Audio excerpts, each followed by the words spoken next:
Welcome to Level Sync, a Final Fantasy XI podcast with your hosts, DA Soccer, Caladrius, Lost Time Lord, and Quetch. Aloha, friends, and welcome back to the Level Sync podcast of Horizon Final Fantasy XI podcast. I am the Lost Time Lord coming to you live today from beautiful Kualoa State Park on the north shore of Oahu here in Hawaii.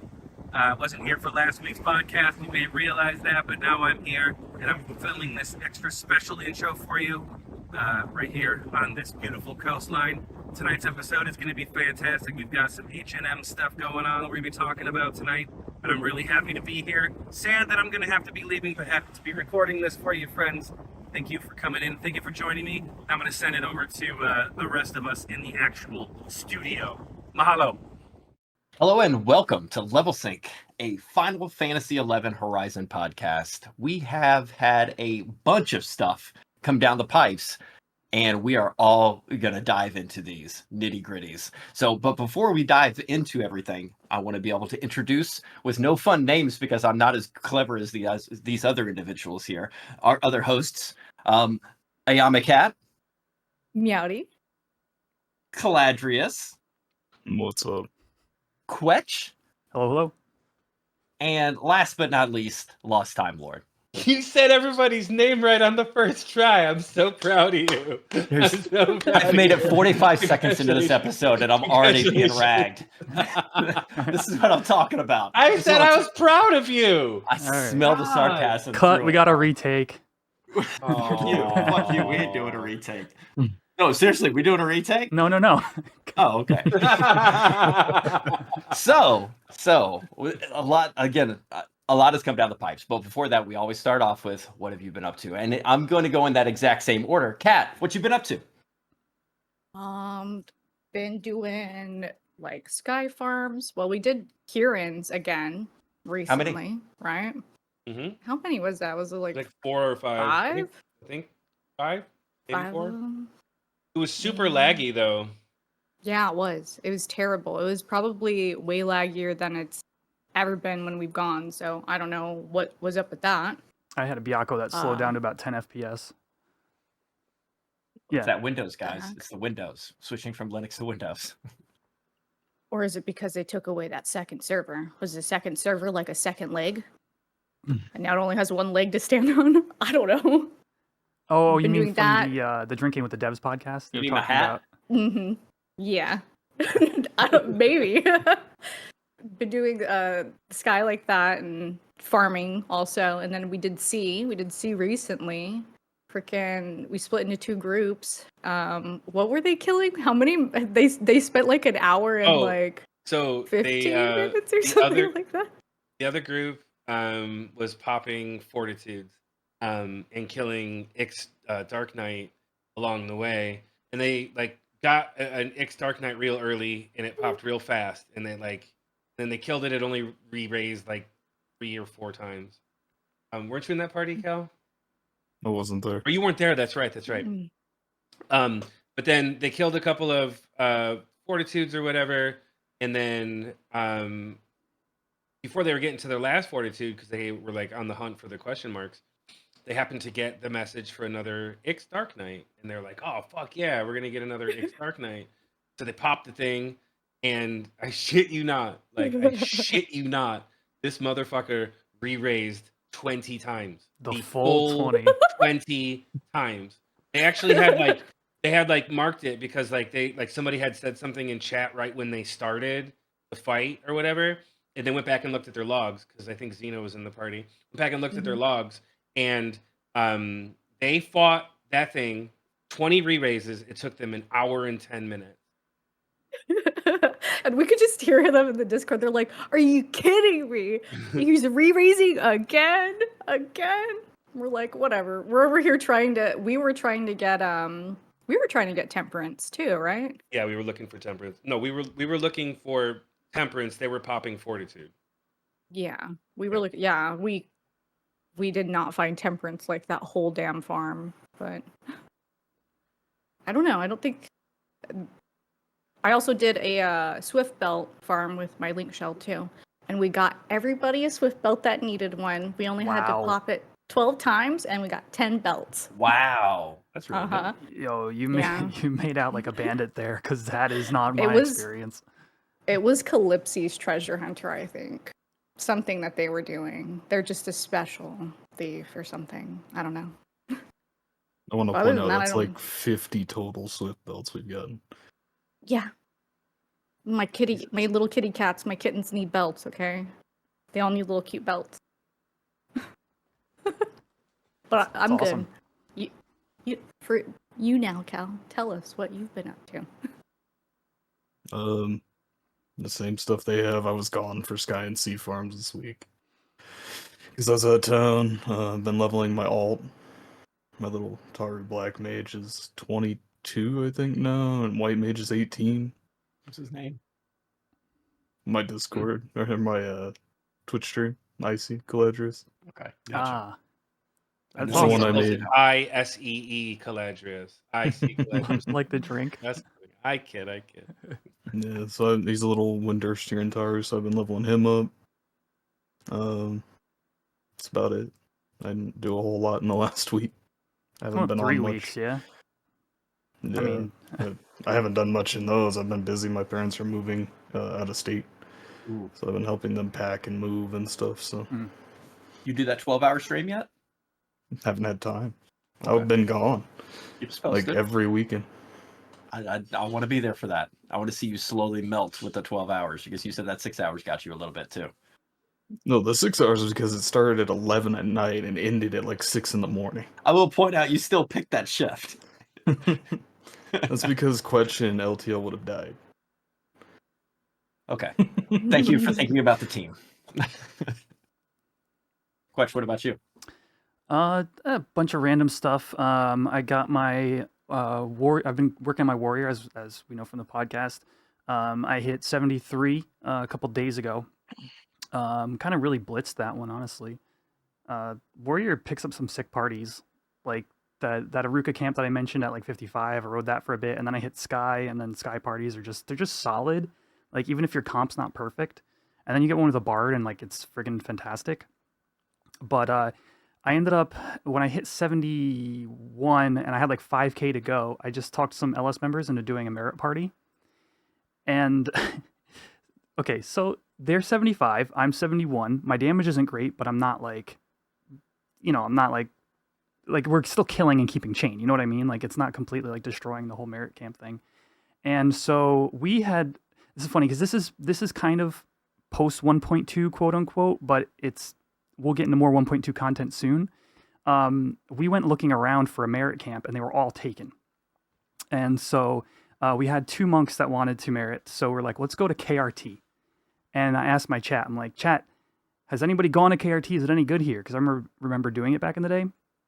And like everybody's like, yeah, go to KRT, it's good. I'm like, but have you done it on Horizon? Everybody's like, oh no, I haven't done it on Horizon. I remember it from Era. And I'm like, great. Okay, let's try finding another camp. No camps turned up. So we finally go to KRT, and this is our comp, right? Monk. That's where the cure burn parties go, isn't it? It is KRT? at 66. Yeah. Okay. So we had 2 monks, Red Mage, Bard, me on 71 Warrior, and a Ranger, going down to fight skeletons. Yeah. Pierced on skeletons. Not great. Not great. Listen, after searching for a camp for an hour, we were just like, all right, let's try it. We got 2 monks to hopefully carry us. And we get down there and we start killing. And yes, the monks were tearing it up. The Ranger ended up doing Rampage with a melee build. Okay, his damage wasn't great. My damage wasn't great because I was under leveled. But we kept the loop going in KRT where you can kind of like keep chaining all the skeletons. And we were getting like 18k an hour. And we kept the chain. We went from our first mob to our last mob, 260 mobs, I think. Chain 260. And then we left. And I got to level 73. I went from 71 with 5k to go into 73. So, Not bad. and then later that night, I wanted to test out my like new gear because at 73 you get like Neptunal and stuff. And I outposted to Volbao and I tried to fight a goblin. It was like a level 66 goblin. My shadows went down. I didn't dodge any attacks. I'm fighting it. It has like 15% health left. I'm at 80 health. it kills me. I immediately de-level and watch all my gear fall off. Rough. Ouch. Yeah, and I remember there was a red mage at the outpost, so I sent him a tell. I'm like, raise LMAO, and they sent me a tell back as they're raising me. They're like, you don't have to be so rude about it. I was looking for it in my spell list. And I was like, do you think I'm laughing at them? Like, I don't understand this situation. There's your diary again. That should, Ugh. Go ahead. no, I was gonna say that should be a cat's reply when somebody's like raise from the other side of the zone. Don't- Freaking random people will ask you for a raise. I'm always slashing on because random people will ask you for a raise. It might be Quetch. You never know. It wasn't this. That reminds me of one more story from me leveling my Taru. So, everyone knows I hate playing White Mage. On a Taru, it's much more alright than it is as a Galka. So, I am level 16. I get a party. We start killing. Of course, we want to kill flies, right? Dunes. No fly camps open. So, we go to the beach and we start killing crabs, which is crappier EXP, but it still works. And everybody starts complaining about the EXP, so they start pulling puggles. First mistake. And the poor warrior starts dying like every puggle kill, because they'll kill like 4 crabs and then pull a puggle for the chain 5 EXP, right? And half the time I'm at like half MP when they pull the puggle. So he keeps dying. So I log on to my main, and I park my main next to the party on Paladin. And every time he dies, I swap, raise him, swap back, wait for him to unweaken while we kill crabs. They pull a puggle again, he dies. I swap back to my main, raise him again, swap back to my ult. I sat there for like an hour raising this poor warrior over and over and over. Did I that give a feel So level? bad. He got a level eventually just from the crab EXP in between. Wow. But it was like a solid hour of me just swapping characters to raise him because I could not cast Cure 2 fast enough to keep him alive while that puggle hit him. To the point I gave him all my +1 bone gear to try and keep him alive a little longer. And I'm like, Wow. just keep it, I'll buy more, it's fine. Swap back to my ult. It was, like, it alright, was let's what, just keep going. Screwdriver that was fucking him, like for sure. Oh no, he would get like double attack critted, and then screwdrivered, and then double attack critted again. And if I tried to like cure bomb him, because I don't have regen or anything at that level, if I tried to cure bomb him with cure 2s, it'd turn and look at my little Taru ass and hit me once and take me to like 12 HP, and I'm like, Welcome to the wonderful world of Taru, my friend. I love how you kept pulling it. The definition of insanity is doing the exact same thing and expecting I different had no results. say. I was just healing, bro. I needed EXP. I was trying to get the fuck out of the dunes. I'm like, you know what? I'm just gonna park my Galka Paladin that can raise you like once, right here. Just keep Yeah. swapping back and forth. Then the MP you get from logging out, because you get some resting tick. I get like, with all my refresh gear and everything on, I'd get like 70 MP before it would log me out, so I'd only have to sit there for a second and then recast on him and log back out.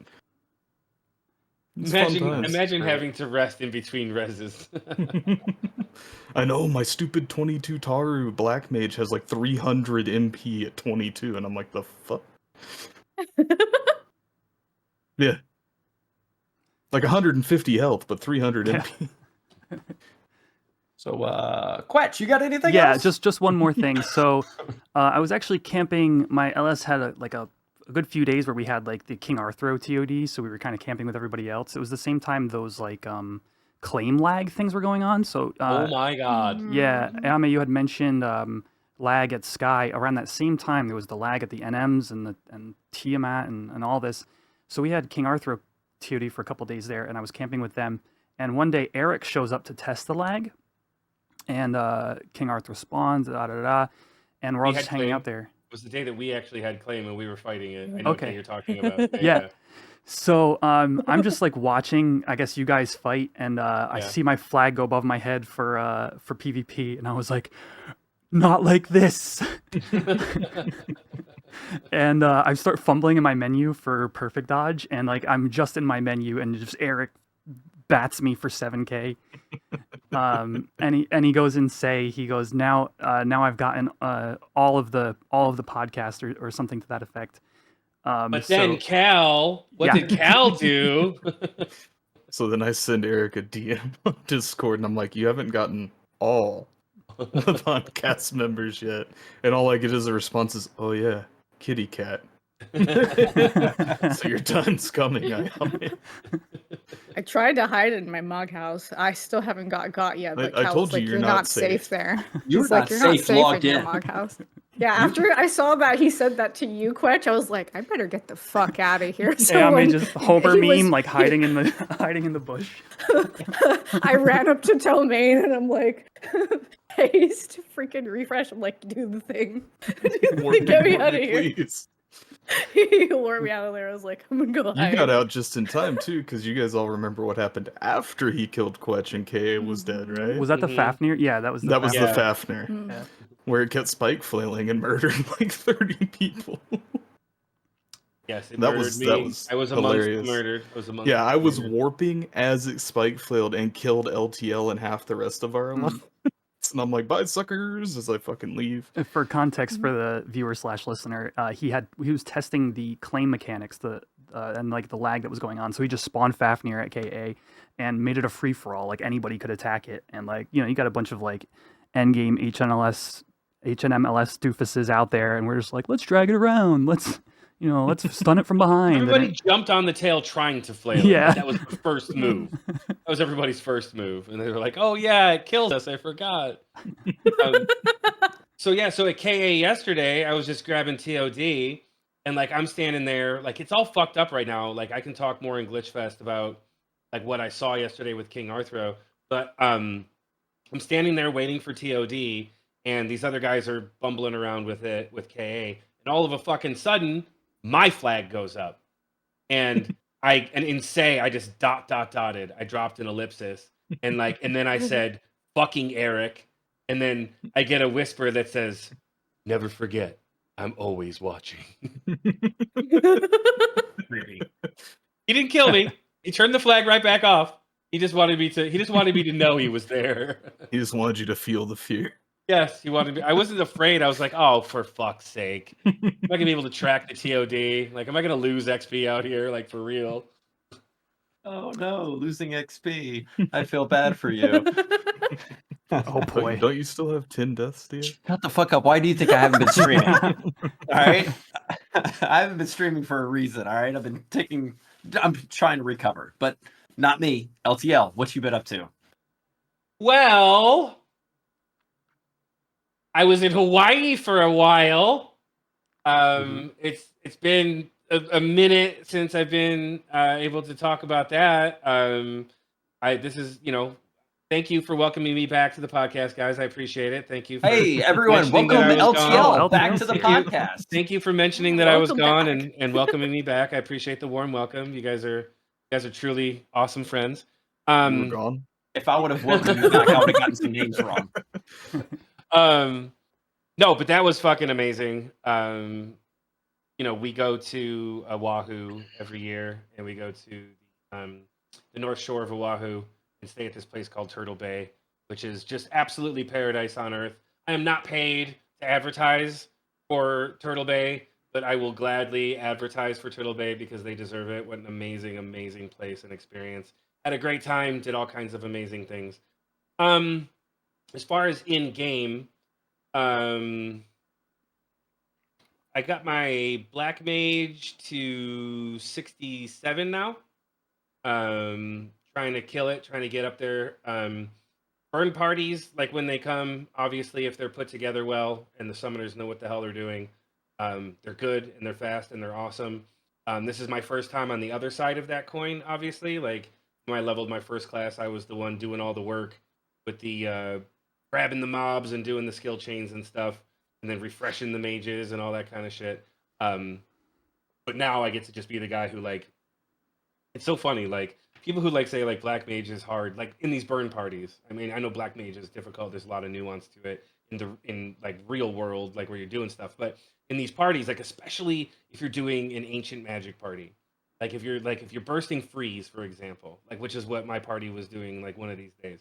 Literally, like you make a macro that's like ma/ma freeze and BT instead of T, so it's going to target like whatever your party is fighting, right?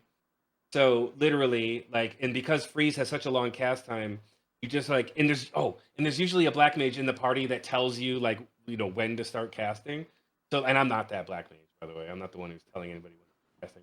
So all I do is I literally just sit there with Control 2, wait for this thing to come up on screen, hit Control 2, sit back, have a vape, chill for a second, watch football or what's on YouTube. And then like, oh, it goes off, and then I untarget and sit, wait for him to go grab another one. When it comes back, stand up, freeze, watch some YouTube, sit back. It's the most insanely easy thing I've ever done. Again, but then when you have to like scramble and hit sleep and all that kind of stuff, there's a little bit more work to do. And I'm not diminishing the work that black mages have to do, because I know that there's a lot more to it than just hitting a single button and sitting there. But ease at which I'm getting up through some of these levels because of that method of leveling is pretty awesome.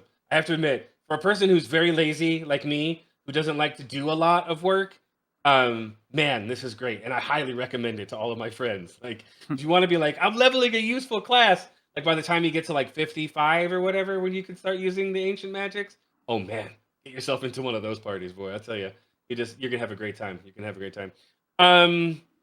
What else have I done in game? Don't really. I'll save that one for Glitch Fest. Not much. Just checking out like HENMs like pretty much every day when they're in window. Not like they are now in degen times for everybody. And just living my best life, doing pretty much everything with these two.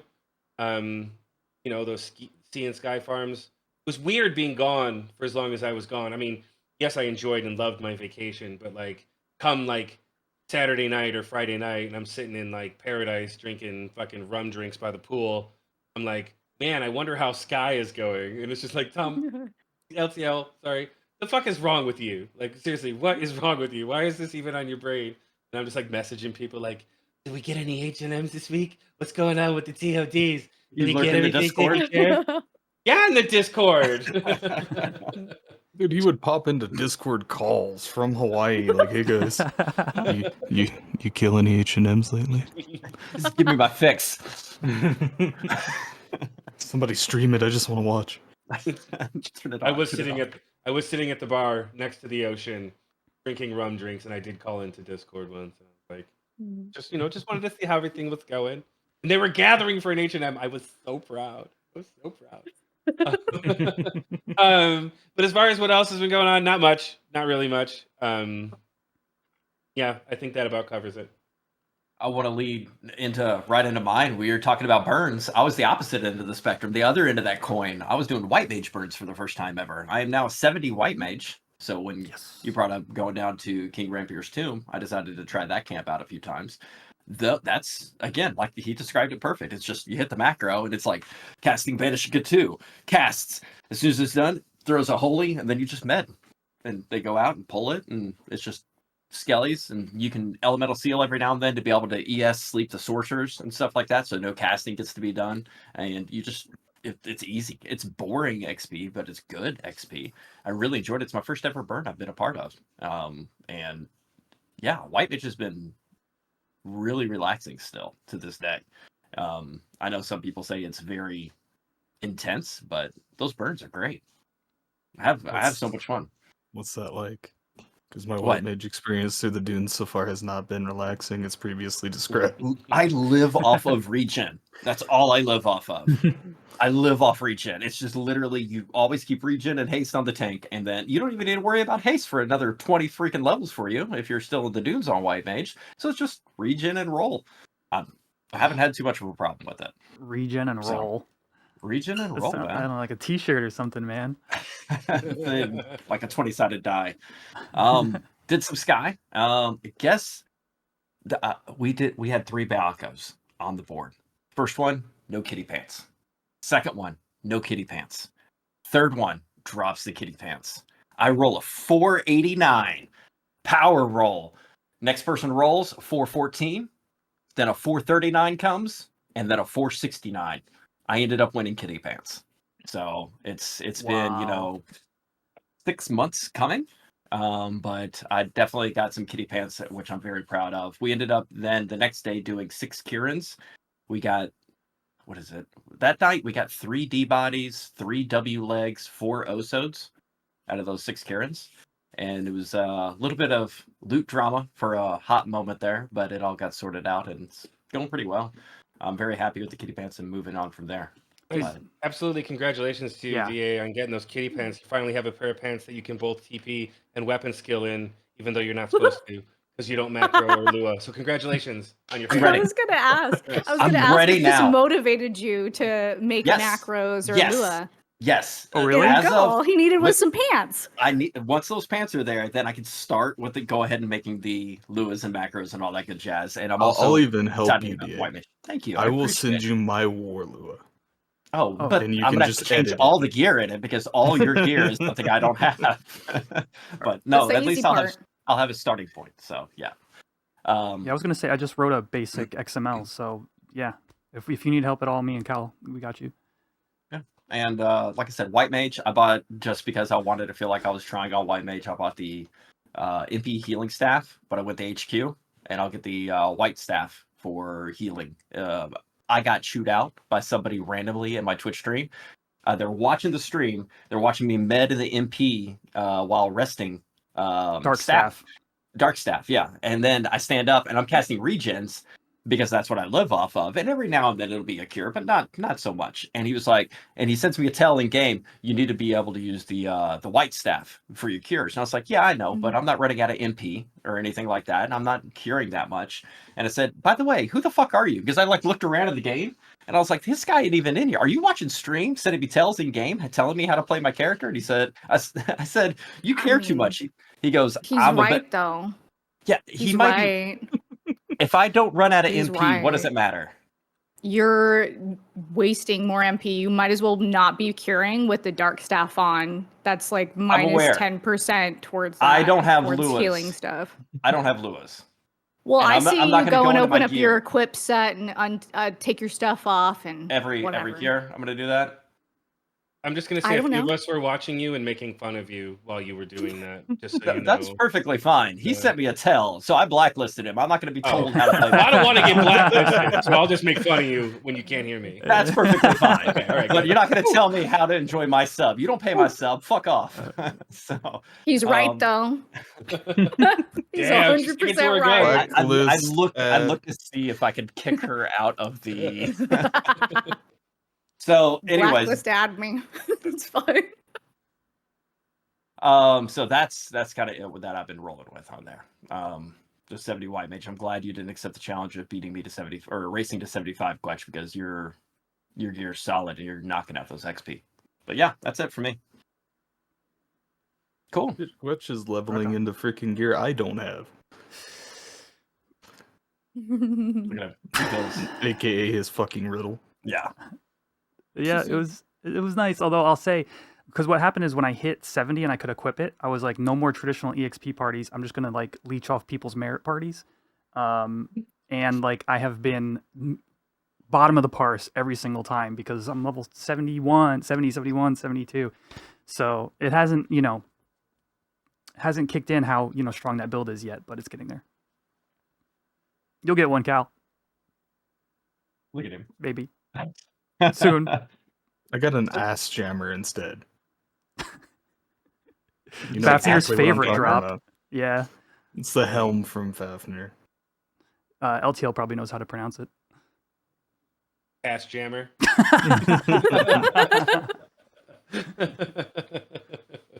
I forget how it's spelled. I'd have to look at it. That wraps up what we've been up to. I know it's been quite a bit because we have a lot to be able to talk about because we had patch 1.2 hit Friday and then multiple, maintenance patches behind that for multiple things going on. So we got a lot to be able to discuss. We're not going to hit everything, but we will hit the majority of things that kind of reach out, stick out, and things that we all have experienced or worked with. The first thing that I want to straight up talk about is something we've talked about for about 10, 15 episodes now, is thank you for fucking storage. Both with the Moghouse 8, being able to put all the Halloween, Christmas, all the extra weapons, the clubs, the seasonal event stuff, all that stuff in there. I say I made about 40, 50 extra slots in my inventory. So I appreciate that Mog Wardrobe 8. And I don't know if you guys have taken advantage of that yet, but that's the first thing I did when the patch was over. I know you guys were probably onto some more amazing things, but have you already moved your stuff over? 100%. Good. Yeah, it was bugged at first though. Like you couldn't put everything in there, and then they had to go and like patch that again. Like I remember, I was like, "This is not right. Why can't I put my little squeaky hammer in there? Yes. This is a little squeaky hammer, and it should be able to go in Mog Wardrobe 8. This is not right." It is an event item. It needs to go in there. What about the Porter Moogle stuff? Has anybody bought any of the 100K slips yet? Hold on, I just wanted to talk about the wardrobe go ahead. stuff too. An added benefit to my main, obviously getting a lot of slots, was my mules were using cosmetics like to equip them and to like wear them around town, and so because they're mules, they don't have wardrobes and like already from like missions and stuff. So it actually opened up a bunch of my crafting mules as well. Instead of running around naked, I can now have those cosmetics in my wardrobe 8 without having to like bother doing any missions or anything like that. So it helped my crafting mules as well. And guys, your bug squasher shirt goes in there too. Yep. It does. It does. Put that in there. She's like in there. She's in game right now. Fuck this shit. I need to get that in there. I need that extra space. They did add Porter Moogles, and it's the slips same as retail, I believe, and they're 100K a pop. Anybody grab or buy any of those just yet? You moneymakers out there that do everything but claiming? What about I you haven't guys? done it, but there's people in the shell who have. Zeno has been talking a lot about it. Apparently, it's really cool because like you don't have to put. So like if you get like I don't know what number slip it is, but if you get the one for Relic, like AF, like Dynamis gear, you can put as many or as few pieces of every set that you want on the same slip. Like it doesn't matter like if you have one from this and two from another or whatever, like you can put them all in on the same slip. Doesn't have to be the full set. And according to some people who are kind of like loot vacuums in Dynamis, like those types, the ones that like when something goes free lot, they're like, I want it. Like I'm not even leveling it. I don't even have it fucking unlocked, but I need that loot. And like those people like have cleared up like quite a few slots from what I've heard in their inventories. Can you tell I'm really annoyed by those people? Anyways, it's cool though. That's It's why you cool. hate me. That's It's like me. whatever. It's like you are the vacuum. No, Not dude, yet. Not seriously, yet. Look, I give people in our link shell so much shit. Like one of the people I've actually nicknamed Hoover. Like I called him the loot vacuum, and like now there's a vacuum sound effect in the Discord. That was funny today. That was pretty fucking funny. And there's a few people like that, but those people are very happy. But someone like Zeno isn't a loot vacuum. He has like all of those jobs pretty much legitimately leveled up that high and has that gear for them. So he's using it to put it all away when he's not using it. That's really cool. I did buy one slip. I bought the slip for the -1 gear from the Dreamlands Dynamises because I have a bunch of those sitting that like I may upgrade, like Dragoon, some Warrior, some Thief that I haven't upgraded yet. So it freed up. It was like 100K, and I freed up like 5 or 6 slots of like storage. Like in retrospect, was that worth it? I mean, maybe, but it was the thing that I had the most of sitting in storage that I could just make use of that slip for. I know it's The not question possible. you ask yourself, I'm sorry, Dave, but the question you got to ask yourself, Quetch, is would you pay 100K to be given 5 extra slots? It's kind of like a gobby bag if you look at it like that. Yeah, I mean, probably. Relic one is probably next for me. Just because those two make the most sense, honestly. Because like AF, like I don't know. I use most of it. That's probably the third best one, I'd say, for me. I know it's not possible, but a dream scenario would be still being able to use them in Luas and gear back rows when you store them on the slot. But that's That. yeah. That's a You're dream asking a scenario. lot there. Maybe that may wait, when Wings comes out, about a decade from now. But yeah. You can't even do that in retail. No, you can't. there's a lot of things you can do on Horizon that you can't do on retail for quality of life. Breaking down dynamic currency for one. Just, there's a lot. So, I feel yeah. like that would be too complicated for them. It probably would. It probably would. He's That's dreaming. a huge ask. Yeah, that's why it's yeah, a that's dream. That's a dream. That is literally only a dream. It could Guys, only stop be a crushing dream. DA's dreams. No, that's easy. Sorry. Just be that random person that sends me a tell. I heard your gear sucks. I was like, what? Who are? It was in Cat Cafe. I haven't been back in Cat Cafe since that What? SOB. Somebody was like, Who hey, said DA, I heard your that? gear sucks. And I said, who the fuck are you? They What was said, his oh, name? Who said I'm that? not calling him out. I'm not calling him out because I took Okay. off the pearl. I haven't put it on since. Okay, then DM me that person's name. Seriously, Uh-oh. no, I'm not kidding. I'm not kidding. Yeah. No, they apologized. They apologized. They said, hey, everybody does it. I figured you were okay with that. I said, my friends Nope. can. Nope. I still I've been frustrated lately. So being frustrated, let's move on to XP camps. Oh, look at DA. He's like, nah, fuck that. I'm talking about it. Let's go. Nope. I got triggered. All these people Here it sending is. me messages and shit, doing it wrong. Fuck you. It says Yeah. all patch 1.1 merit camps have been adjusted to make them more viable. Additionally, some monsters were added in various places across the world to create viable EXP camps. Yeah, So we had asked I don't around know. before recording, and it didn't sound like anybody had tested out any of the new merit or any meriting since then. So, if people have anything they want to add to that, throw it in the comments. Oh no, that's just EXP camps. For the merit Oh. one, the revised out of era merit camps. Wait, a doesn't particular out of era. Those are No, two it's different different. things. Wait, It's the- a different thing. the One's top just thing EXP says camps. all patch 1.1 merit camps? Isn't that how the first one reads? Oh yeah. Yeah, that's what I was getting at. Yeah, because like for example, there's one What in is this other one though? Mizero, I think, where there's like sheep and buggards. I merited there a few weeks ago. Oh, And it's That one. right outside of Tavnasia. Made it there a few weeks ago, and like we would have kept the chain perfectly if there was like 2 more mobs. You know what I mean? Like we would kill them all with like keep chain, but then we'd be out and we'd have to wait for respawn. So I was just wondering if like I'll probably go out there and I'll report back. But I was thinking maybe it's the something like that same got way. adjusted. It's the same way Peroga Narugo Isle was. There was just like maybe 3 mobs too few Mm. to like keep the rotation going. You So think that maybe they just added more? That was Yeah, my I'm thought. hoping. Because Huh. I don't know any other way to really read that that patch note. Just to create viable EXP camps. Mm. And then the other one is a particular out of era merit camp has been adjusted to use all new monsters. Those of you with an eye for detail will have no problem discovering it. That was the That's part I'd hope clever. you'd read. Is Yeah. that a That's clever. pun? Is that a You know why, are they LTL? being punning? yeah, because of the Aramons. Yeah. Yeah. Eye for detail. Yeah, I get it. So it was an Arimon camp, and I suppose nobody wants to EXP on Arimon. So now they're all. No. I did that camp once. No. I legitimately went Yeah. up there and did it one time when I was leveling my summoner. Those things are the worst things to level on ever in the history of. You talked ever. about it on the podcast. I remember you talking about it in one of the episodes. Yeah, that sounds familiar. Yeah, You were where like, they, fuck that shit.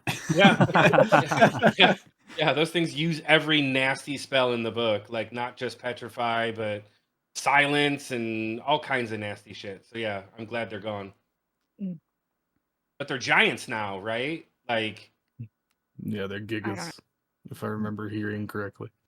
is it Gigas or is it the trolls from like the Urgon set? I thought is what I thought I heard somebody say. They actually might be is that they were trolls. trolls. Maybe. Because it does say out of era, right? Out of era monsters. I don't have Yeah. a patch note lined So it up. might It be does say trolls, out then. of era merit camp. Yeah. So maybe. I mean, I don't know. I haven't been there. I haven't gone up there. Oh. Verity would know. He's Well, been there. But I just They think had like somebody the spiked said, helmets and stuff. Is that the trolls? I believe so. Yeah, like the bulky dudes. Yeah. that are like yeah. The Okay. Trolls from Urgon. Like I said, I haven't been up there, so I can neither confirm nor deny. I just know that somebody in Link Shell said when they were running up to Jorman, I think they were doing their ENM stuff, and they ran up there, and they were like, "Oh, they got rid of the Arimons, and now it's like those things. I can't remember what they're called. Like from they named the area that they were outside of in Urgon. Somebody was like the troll things that were out there. They're like, yeah, those things. I mean, they have a name that isn't troll. I forget what it is, but it's those I think, and not the Gigas. Okay. Next up is the combat adjustments. This one, I love this. They changed weapon. Your first weapon skill comes at skill level 5 instead of 10. I love that. Even though I don't have anything that level that would be affected by it anymore, but I know a lot of people that there's a gap there where you have 3,000 TP and can't do shit with it for a hot minute. So I really love that they lowered that down. That's quality of life for newcomers or alts. And then a kind of big change across the board was the ratio modifiers to strength and dexterity. And so what this basically means is that the amount of attack you get from your strength value and the amount of accuracy you get from your dex value have been lowered. So it was 0.75, meaning for every 1 strength, you get 0.75 attack. And for every 1 dex, you get 0.75 accuracy, have been lowered. So for two-handers, I forget the exact numbers. I don't have it pulled up. 0.70. They went from 0.75 to 0.70 for two-handers. Yep, So they were the least hit. One-handers went from 0.75 to 0.65, so medium range. And then hand-to-hand got thumped on the top of the head from 0.75 to 0.625 and 0.65 for strength and dexterity. So what I had heard is actually that the monk scaling was actually higher here than it is on current retail at 0.75. Yeah. So, and actually the number that they lowered it to, I believe, is the actual number that's being used on retail currently. So it was too strong, and they had said that was an accident in that drinking with the dead stream.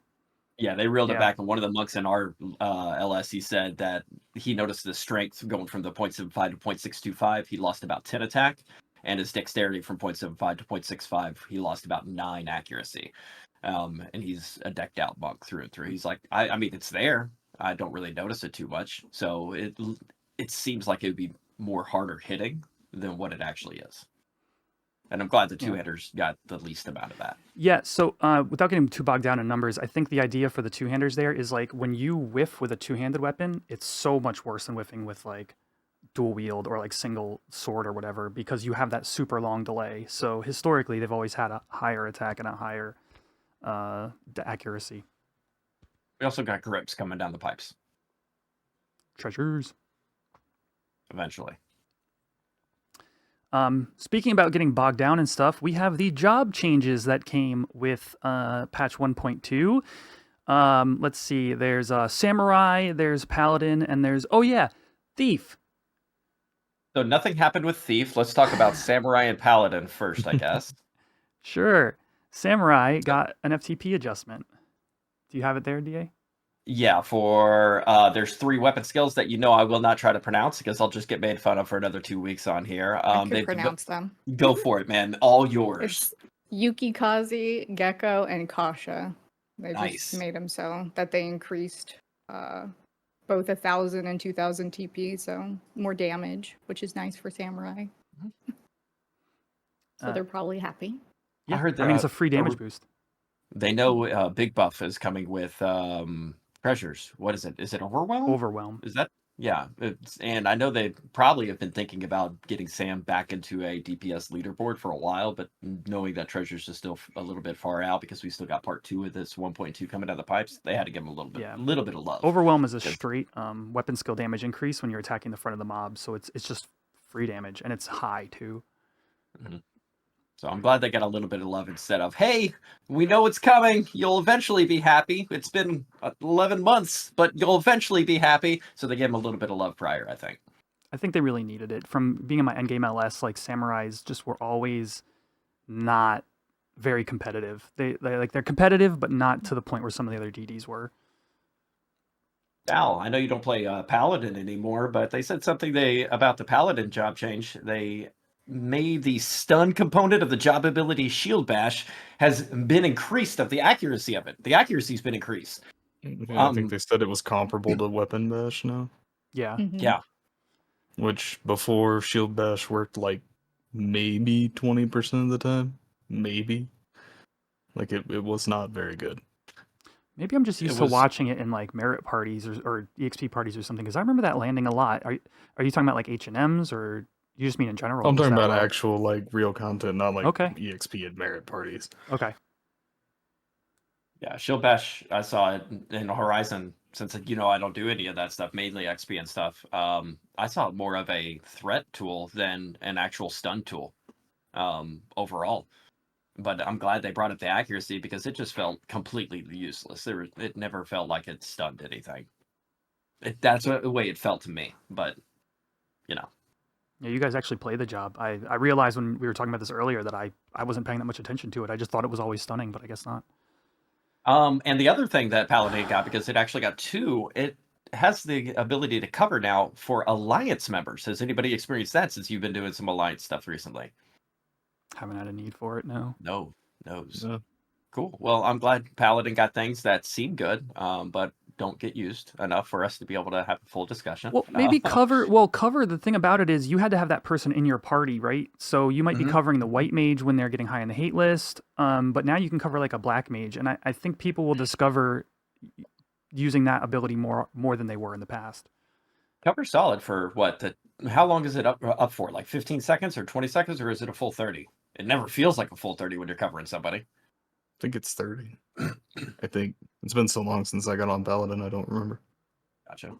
Well, I'm glad it got a little bit of love on here. It had nothing to do with, anonymity, which is something everybody's been talking about for a hot minute, but I'm glad it got a little bit of love. But anonymity, there's another job that got an update that has something to do with anonymity. Quetch, I'm going to get off the podium. That is all yours. That is your baby. Thief finally got their changes. So good. You're muted, LTL. Sorry, I was just saying, too bad we don't have any thieves in the party to talk about them. In the group to talk about. I wish we had somebody could say about how this change affects. There's a thief right here, LTL. Hi. Oh, that's right. I forgot Hi. you're a thief. And there's one up there, too. You're a thief too. Oh, I forgot, guys. I'm sorry. Is that payback for not remembering you being out for the last episode? No, I was just being silly. It's catharsis. You guys are just dickheads. Ayame, have you taken your thief out yet with the new stuff at all? I did, and I've used the collaborator and accomplice too. It works. It works really nicely. Saved some people with it. I only took it to C. Okay. Because I thought I was gonna bring my red mage, and we're like, we don't have another thief. Go bring your thief. And I'm like, okay, let me go back. And then we got another thief later, and I was like, I'm just gonna stay on thief though. It's fine. It works though, and you could use it all throughout the alliance too. So I think that they added that cover for the alliance along with this, so that I don't know how they coded it. I have something to share later for Glitchfest, but something was terribly bugged. Okay. It works though. As a non-thief, do you care explaining what it worked means? What? You steal enmity from whoever, and then you put it on whoever you want to. Yeah, so accomplice. say I will go and take the enmity from our ranger because he's dealing a shitload of damage. He's getting the crap beat out of him, and he's in a different party. And then I'll move it in my party to the paladin, and it worked perfectly fine. I saved him probably 3 times. So it allows him to go a little more ham. It's like a clickable trick attack almost, but it's hard. hate for somebody else. Yeah. Yeah. Yeah. It's nice. So to lay it out specifically, accomplices, there's 2 different JAs we got. Well, 3 different JAs we got, and 1 rework of Mug. Accomplice will steal 50% of the enmity from any target, and Collaborator will shove 50% of your thief's enmity onto a target, alliance-wide. So I don't mean to interrupt you, but Go ahead. So if you're taking, you have your own enmity as a thief, right? And then you're stealing 50% of somebody else's enmity. Does that mean that only 25% of the enmity that you've taken is going away from you to the target that you're clicking? Well, so it depends. So I think the enmity cap is something like 10,000 for CE and 10,000 for VE. So it really depends upon how long in the fight you are, right? So so let's say that you don't have any enmity in the fight. 0. Right? Okay. You're a thief. You've done nothing. You've maybe hit the mob, so you're on the hate list, but you haven't. No, you don't even have to be on the hate list. Oh, okay. My example here is you have 0 enmity at all. You steal 200 enmity. I'm making up numbers here. You steal 200 enmity from the white mage, and then you take, because say the white mage has 400 enmity, you steal 200 of it. You're then, if you use collaborator, right, the one that gives the enmity. Yep. does that mean that only 50% of that enmity that you've taken is now going on to the target? So only Yeah. 100? Yeah, so they are two separate JAs. So at the end of the day, yes, you would steal the 200 from the white mage, and then you would shove 100 with collaborator, given your scenario. Okay. Right. However, question. you know, you really need to look at it in terms of the thief has their own enmity, plus the enmity they've now stolen creates some kind of sum total, and now you're shoving 50% of your sum total onto whatever target you choose. Right. Okay. Well, that makes sense. I just wanted to make sure that I understood that, like, because you're only giving 50% of what you have. So, yeah. Okay. All right. Question. Yeah. If they said previously, I forgot which interview it was, they said that if you're on the hate list, that means you have Treasure Hunter on them. So Yes. So do you technically even have to hit the mob to be able to apply Treasure Hunter if you could just pull and get on the hate list That's with the drop ability? definitely worth asking. I would my thoughts would be yes. So the thing about enmity is it's not stored as a player variable, it's stored as a mob variable. So the mob has a table and it says this person is on this table with 1000 enmity. So by you stealing 50% from say the white mage, it would just say, okay, Quetch has 500 enmity on me, rather than I have 500 enmity on the crab or whatever have you. So I would say yes, but that's definitely worth asking. I think just the way that we've heard Treasure Hunter works, it should. Yeah. I could just see it as a distance way of being able to apply Treasure Hunter.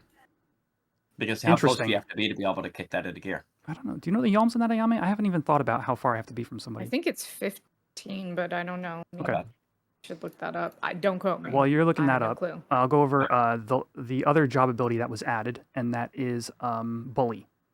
Bully is a 30-second debuff put on the mob. It's got a 15 yalm range, and it's a JA, and it says the next status bolt you perform in that mob will have a guaranteed proc on a normal mob as long as the normal mob is within 15 levels of you, so you can't like be level 40 and go sleep, some level 70 mob. But if you're at 75, anything you're fighting that's not an NM, you'll be able to get a 100% chance of either sleep or, I assume blind. I haven't taken my blind bolts out yet. Or acid bolt. That's the big one. 20% defense down. And then against NMs, HNMs, it is a increased chance to proc your acid bolt, your sleep bolt, etc.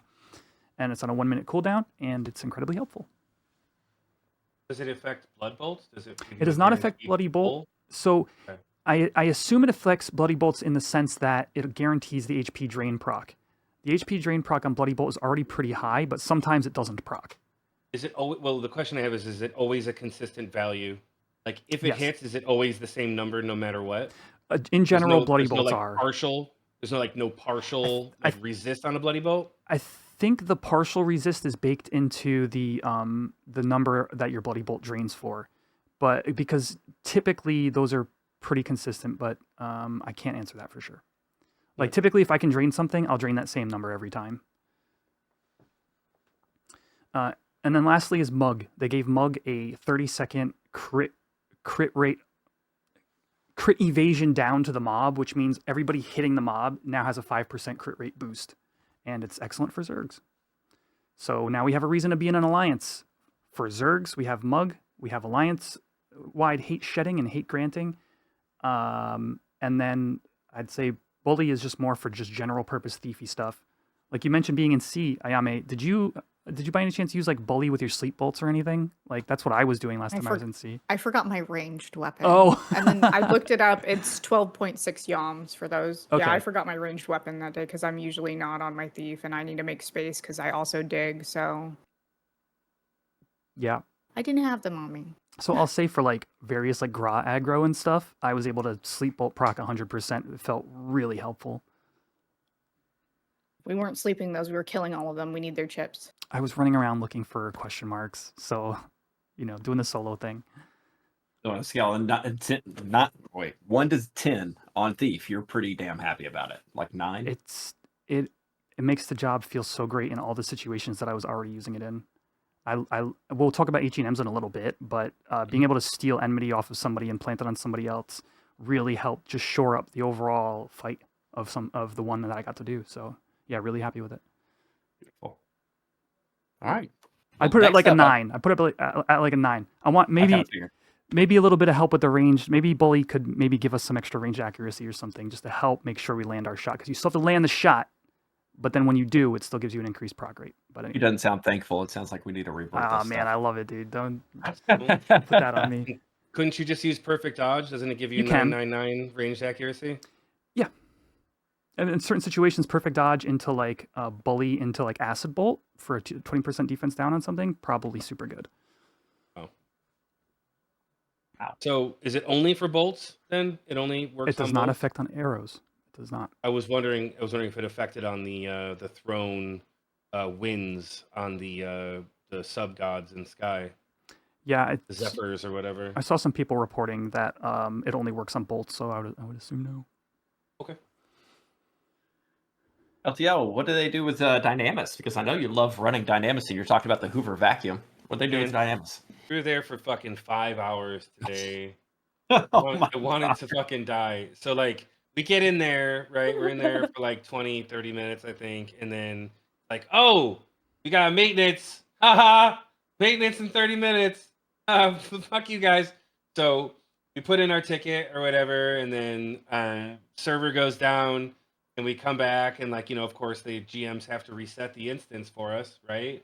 Because you can't possibly leave a Dynamis and have it like where you can go back into it. No, so they had to come back out and reset it. And I don't know like if the GM who helped us like gave us too much time, because there was never like a, you guys need to leave by this time. And we checked the calendar and there was nobody next like after us, so it wasn't like we were screwing anybody over. I mean, when I say 5 hours, like that's not an exaggeration.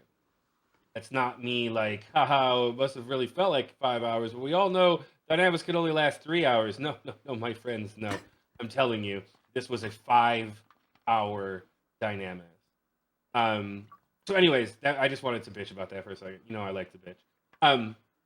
But as far as this change goes, I don't know. I think it's a cool change. I mean, I'm all for allowing people to free up their time when works best for them, right? Like, I understand why the 71 hours was there between Dynamis runs. I mean, not just because that's the way retail was, but because like, we don't want people running Dynamis all the time. But I do appreciate that like now, if it wasn't working for people, they can like make it work for them in a different way. I like that they capped it at only twice a week, because that was basically what you were capped at before. Now you're kind of the master of your own destiny as far as when you get to run it. Jury's still out on how that's going to affect the Dynamis scheduler.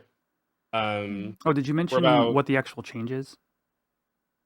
Oh, yeah, the actual change. Sorry, well, the way that he put it, I was answering a question as opposed to taking over a section. So what they've changed is that now in Dynamis, you can run it 2 times a week at any time you want. So like theoretically, you could run Dynamis Sandy, finish, and then turn around and go right back in. And then you have exhausted your clears for the week. So at a maximum of 2 runs a week, you can now run Dynamis at any time with no cooldown in between your runs. So like I said, I think it's really cool that we're like the masters of our own destiny now. I like that people can make their schedules around what works best for them. But my full judgment on the change, because here's the thing, for us, it's not going to change anything. Like we still plan to run our Dynamics when we run them now. Like there's no sense in changing our schedule because it works and it's just the way it's been for so long. But I'm curious to see, and I will reserve my judgment on like if it's been a success or not based on how it affects the Dynamics schedule. The calendar, right? Yeah, the calendar. Yeah. If people start like filling out days just like one after the other, and and it goes crazy, and it's like the Wild West in there, like I will be disappointed and think that the change was not super successful. But that's not to say that the developers haven't put in something useful, great, and kind of very nice for quality of life. What do you guys think? The schedule is already the Wild West, okay? Oh, I know. It's true, yeah. Even without a 71-hour lockout, it is a nightmare. You have to work with other people, and sometimes people are extremely inflexible, okay? Extremely. You're like, why are you like this? Can't you just be nice? No? Okay, I'll remember this. I'll remember this. They'll go Does on any- Hayami's list. Is anybody You're on my down list. for a 5-hour or 6-hour Dynamis where it's Dynamis Sandoria, finish full clear, exit, and then re-enter? Sandy? Anybody? No, dude, Bosidine. I'm a double do Bosidine it? Saturday. 12 That's where we hours of were today. Dynamis. That's where we were So- today. Was in Bosidine. Yeah, no, fuck that. Someone was saying, I can't wait to see a streamer do a 14-hour stream of Dynamis from like Saturday to Sunday and just keep going.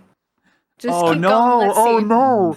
You Yeah, can have double. two characters. Two on Two Saturday, characters. 2 on Let's do it. Sunday. Two characters that can go in, and you just run 2 on one and 2 on the other, like day to day. Oh no, fuck. No, no, no! You could start on Saturday LTL. Mhm. Yeah. Enter at do like both. noon. Finish. Enter after that. Finish. Sunday rolls over. Wait, it'd have to roll over Sunday 10 a.m. Eastern, right? Mhm. So it'd have to be like Saturday night.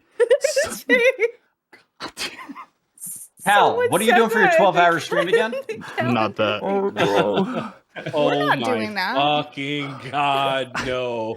I would Day be, rolls over. You got 2 more No. entries. I'd be 100% I would do hanging it. myself from. I would do it if I could get all the currency from those 4 runs. Like, yes, like if I can have all the currency, I'll do it. But otherwise, no. That sounds Come on. all Sounds like a worlds of nightmare. awful. Yeah. I just heard Oh. LTL issue a challenge. Somebody fund his 4 runs of Dynamis and he'll run all of them back to back. I will stream myself. Oh, I'm gonna hate saying this out loud. I'm gonna hate saying this out loud. But if someone wants to fund my, well, I don't have 2 characters. I guess I don't have to. I could No, just you do it. wouldn't. You'd only need In one this character. scenario, All right. So if someone wants to fund 4 Dynamis for me and give me the people to help me actually clear it, because I'm not going to just go stand in a Dynamis for that long. But if somebody wants to fund it and then run it and I get all the currency, I will stream 4 back to back Dynamises. I'm down for that as well. I'm gonna need a lot of hookers and blow. I'm gonna need a lot of keep awake sauce on this side. Woo! But yeah, I'll do it for 4 Dynamis' worth of currency. They're gonna be city runs too. City, we're gonna go to Winders. We're going to fucking Winders. oh no, We're running 4 Winders. the trap It's the best statues. Oh no. Shells sell I'm for in- the most. I'm in Winders right now. Shit. You can't solo Dynamis for me. Next up, we Okay. have on the patch notes the notorious monster adjustments. I guess this is for what, Limbus?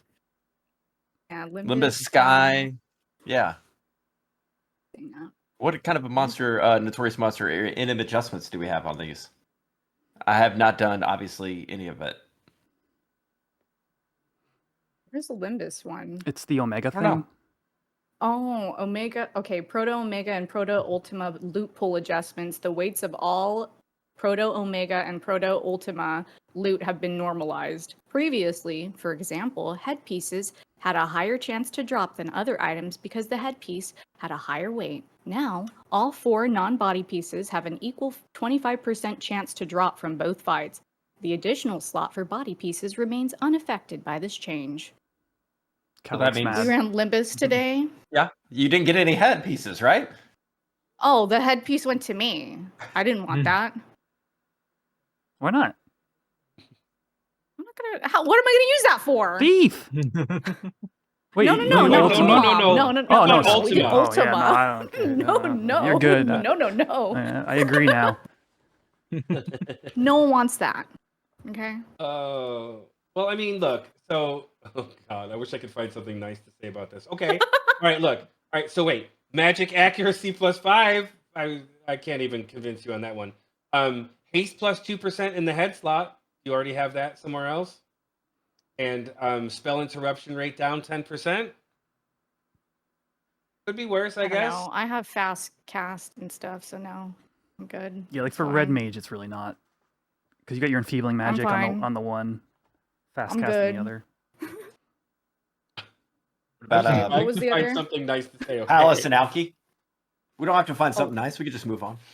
Oh, yeah, just move on. The Palace and Alki adjustments. It says Yeah, what are those? Palace can now be spawned by trading a Hori battle horn to the question marks at H8 on the 11th floor of the upper Delkfuts Tower. And then Alki, the same thing, but a moldy buckler H8 on the 12th floor of the upper Delkfuts Tower.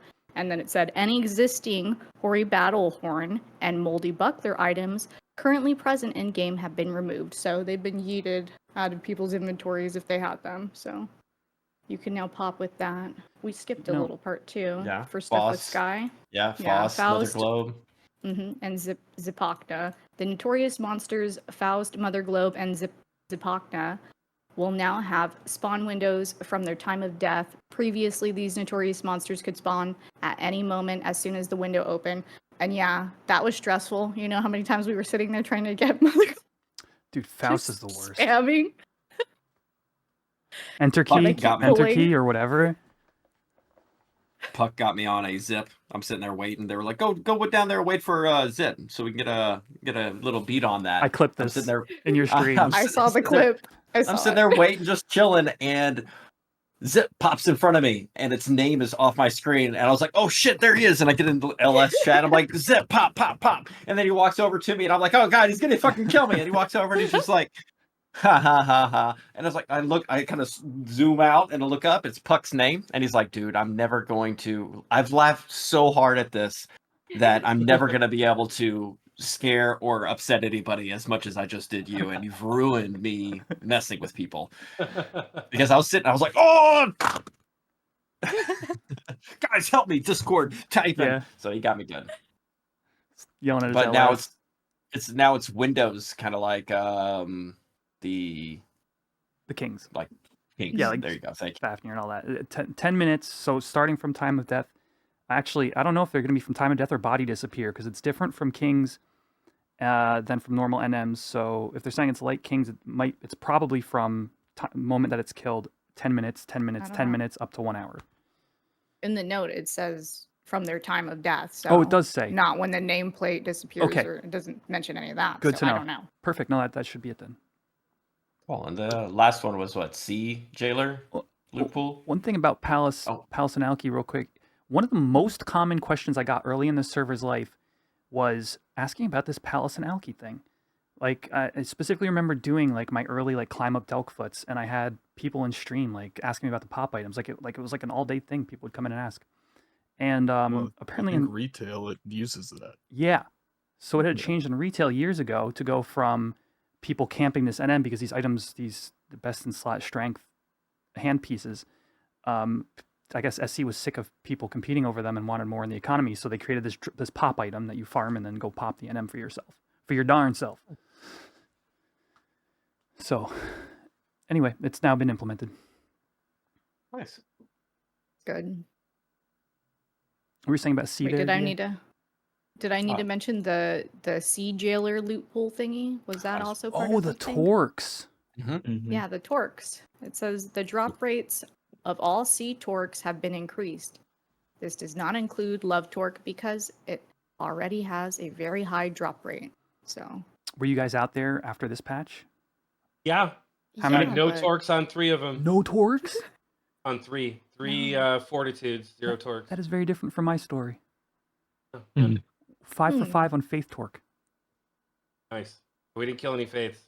We had monks. We had our relic monk finally got their faith torque. That's how awful our luck was on Wow. that Jeez. on those torque drops. We had killed probably 20 plus, and he wasn't present for the one faith torque we received until this patch. 5 for 5. Hmm. So noticeable adjustment on one end and Yeah. complete sense on the other. Yep, That's none. good because we've killed a shitload of temperance, and I still don't have a temperance torque. Oof. Damn. Hopefully soon. Well, next thing we're going to be going over is the big boy. A lot of people have been messing with here. It's the HENM Tier 1s. I believe this is something that has been the kind of big thing looked forward to in 1.2. We've been going over quite a bit, but this is kind of a big boy. Talk to me about it. Cal, what you got? Well, so they added the first tier of HENMs in 1.2. I'm gonna butcher one of these names. I'm gonna go full DA on one of these names. It's okay. But you have Sacred Scorpions, you have Ruinous Rocks, and you have Despotic Decapod. I'm pretty sure it's Despotic. But Sounds right. so we have tried to do these, haven't we, LTL and Ayame? I'm just saying. Yeah, no, I I'm just definitely have. watching. I can tell the whole story So when you're ready I'll for let it. LTL tell the story of our experience with Despotic Decapod because I wasn't there yet. We want I to was still driving quick a home. quick overview of like what the content is for the people who don't know. Well, the content is all new content created by Horizon. They basically, as far as I can understand, what they've done is they've taken NMs that already kind of existed and created custom content around them that you use. Pop item, I forgot what it's called. What's the pop item called? Dated Stone. something. Dated something. I forget what. It's It a sounds stone. right. It comes from a tonberry and rabao. And Is you that- take this to one of the pop locations, you trade the stone to the pop location, and depending on which one you go to, it spawns one of these 3 HENMs. And basically they drop, from everything I've seen, for the most part, other than some other gear that I don't have pictures of, gear similar to the NMs they're based on, is my understanding. So like, Yes. the Decapod drops like the equivalent of a speed belt. The Scorpion drops, I think it's an attack version of a Aces helm, right? 7 attack instead of accuracy.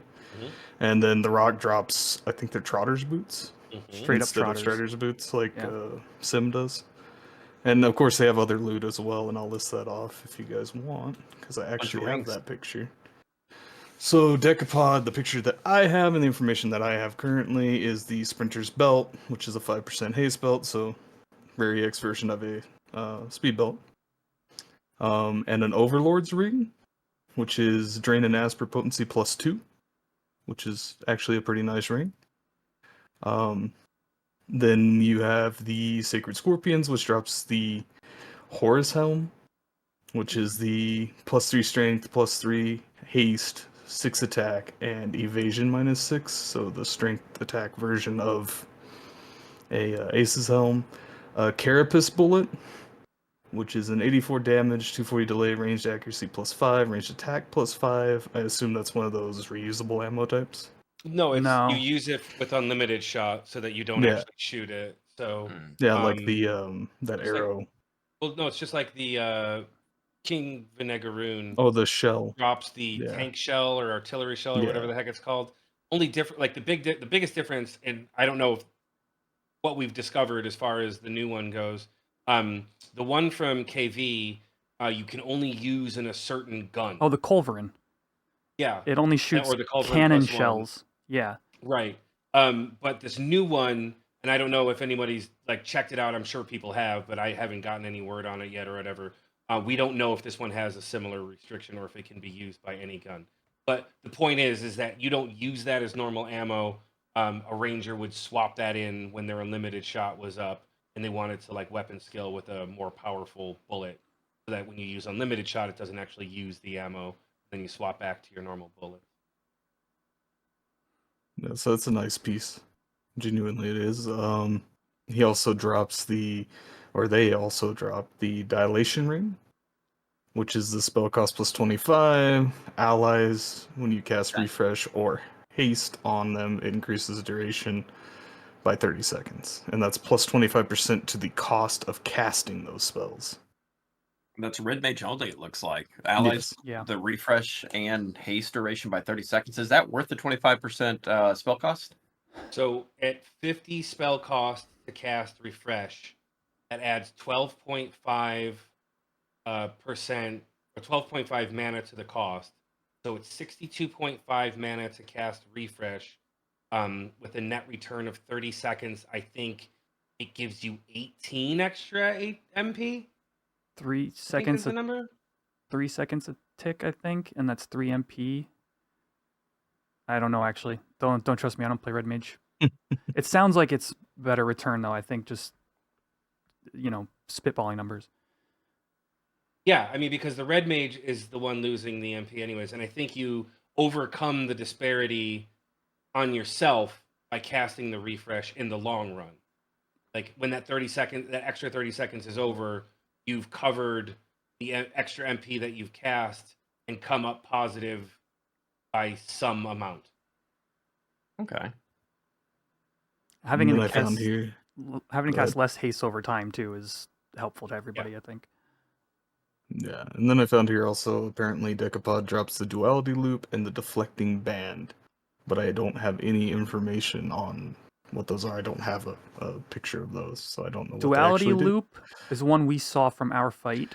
It is shield mastery +2, and then something else. I think maybe attack -10. Warrior Thought it was only. slow. Yeah, all Slow the -5 or something. all No, of the that's the rings have a counter negative stance one. side. Mhm. All the rings have a negative side to them. Yeah, the warrior only one, shield mastery +2, attack -10. So this ring in particular is pushing shield warrior a little bit. I'm curious what this, means overall, and I think it'll be interesting to see if they continue to help warrior be a tank. But that's what that ring implies.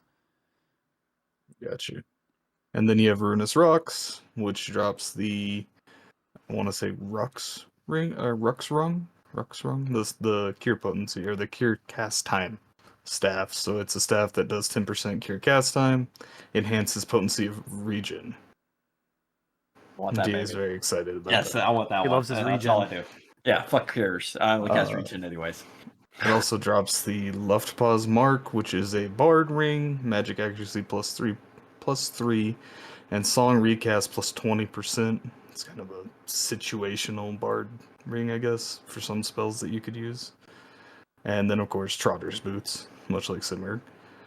And then a Vaulter's ring, which I also have no info on what a Vaulter's ring is. Does it actually drop a spell as well? Yes, it drops, what is it, Protect for 5? Yeah. Yeah, Protector 5. Yeah. So it's been finally added into the game. Yep. They said there was. I heard here say that there was an error with the old Protector 5 drop that they discovered when they were doing this, and it should have been dropping in game this whole time, and it wasn't. So when it doesn't drop for 10 months, you only notice it when you add it a second time? Look, if any of the devs want to clarify that point, like we'd love to. I mean, it's not like we talked about where's Protector 5 for 15 episodes in a row. It's okay. Also drops they all drop like decloth and de-ingot and stuff as well. So there's money drops as well. They also drop crystals. Ooh. We'll get there. We'll get there. We'll get there. We'll get there. So those are the 3 HENMs they dropped with tier 1. They all have like custom battle mechanics. They all have their own little things that you have to do to actually win. I've only had experience with one of them. I don't know. I think you did rocks, right, Quetch?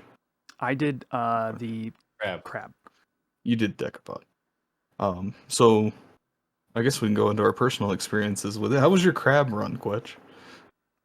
My crab run, not as eventful as you guys. Do you want to take this first, LTL? Because you were wanting to tell that story a minute ago, I think. Let's talk about the positives. Let's talk about your run first. Go ahead.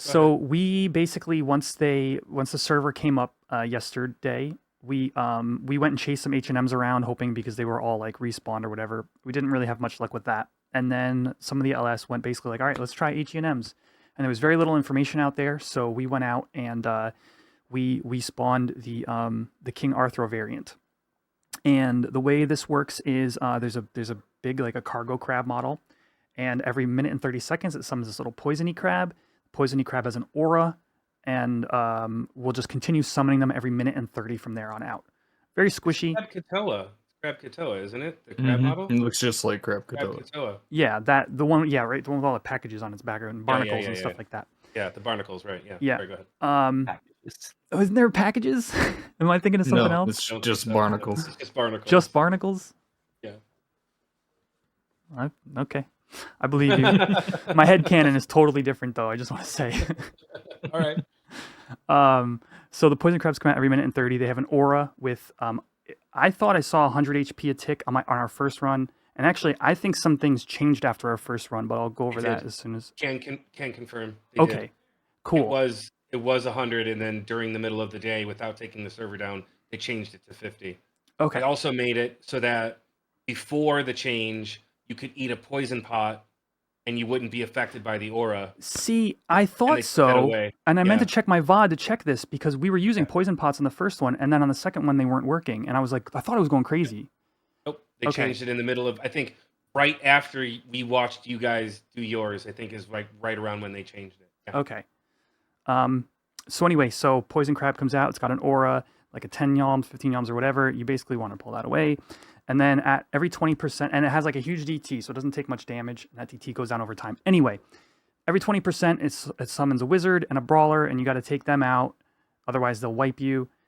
Every 20%. And the last 20%, it just goes ape shit. If you don't kill the wizard and the brawler, you can't damage the main boss. It has permanent flee, permanent 100 fists. So our group, I guess TLDR of the way our group went, our first one we did, one of the parties didn't get status. So we had like that party plus like 2 others in our entire alliance that couldn't even fight it. So we just wiped. Second one we did was where that 100 HP a tick was. We fought it. We got it to the phase where 100 fists, and it proceeded to just kill our tank and then kill the rest of us. And then after that, the server went down. Server comes back up later. We get our next attempt. We bring I forget if we had a chain stun at that point. Yes, we did. We had a chain stunner for the last 20%, and basically 20% hits our tank invincibles. We killed the 2 ads. We then chain stun it and burn it down to 0.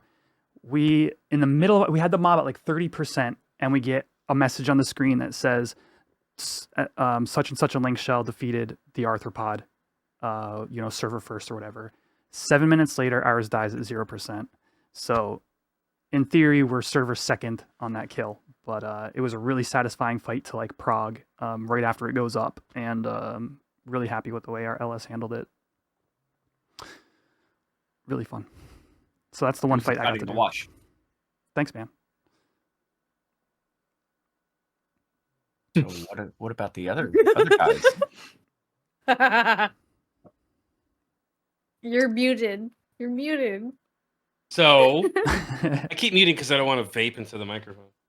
All right. So okay. So we go out there for crab, right? And we have more than enough people that want to kill crab. We've postponed our Sky event. We get out there and we watch Quetch's secondary group. Lots of my favorite people in that group.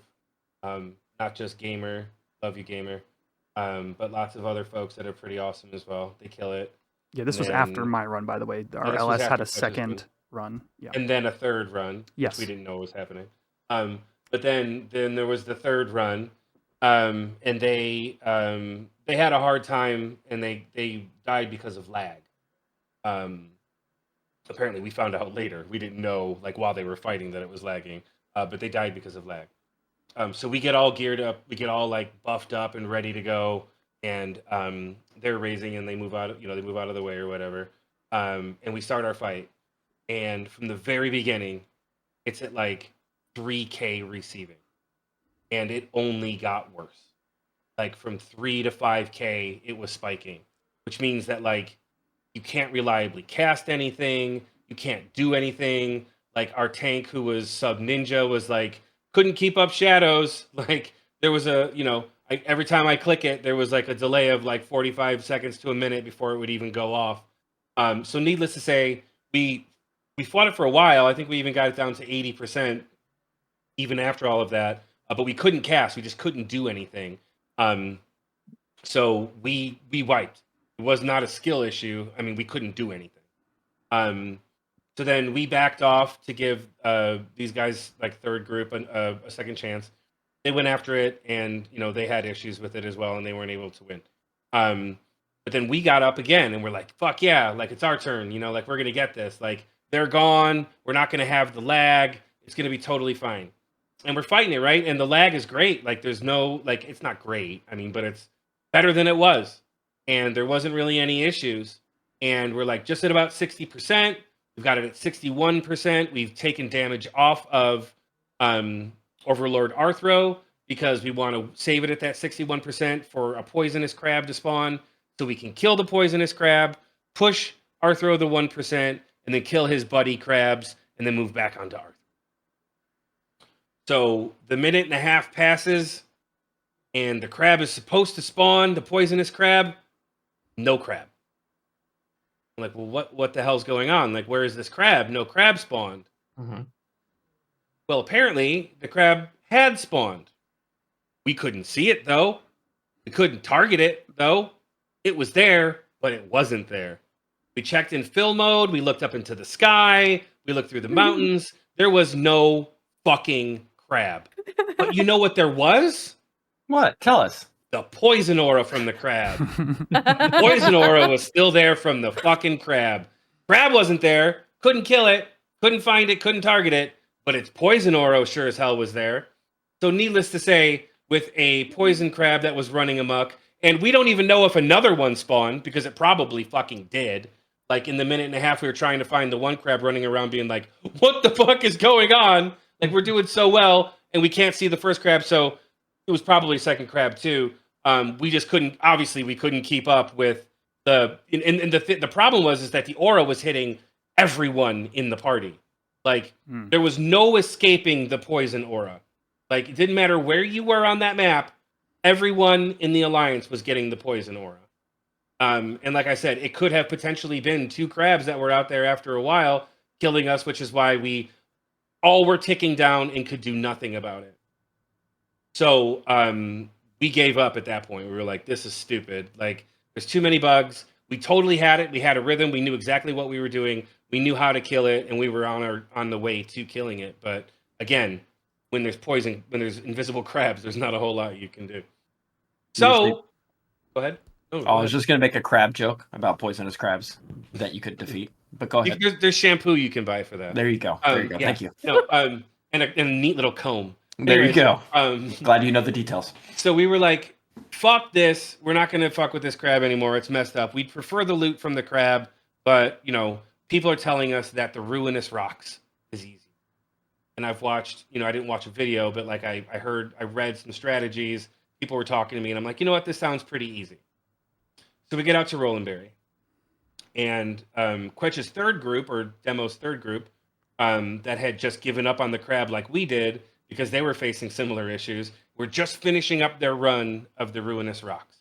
They completed it, they got loot and everything, and they were like super happy. They're like, yeah, that was so easy, oh my god. And then they, you know, confirmed the strategy that we were going to use in Say Chat. Like, great bunch of lads. So we're like, yeah, awesome, we're going to get this, right? So we're standing there getting ready, got our alliance together, getting ready to kill us some birds. And then Puck shows up. And he's just there in Rolandberry. And we're like, hey, Puck, what's going on? Now, keep in mind that as a member of the Level Sync podcast, it is not uncommon for Puck to show up. And just because he's there doesn't mean that there's something wrong when he shows up when we're there. So it was kind of one of those, oh, hey, what's going on, bud? Just like the story I had with AA earlier, where Eric shows up and flags me.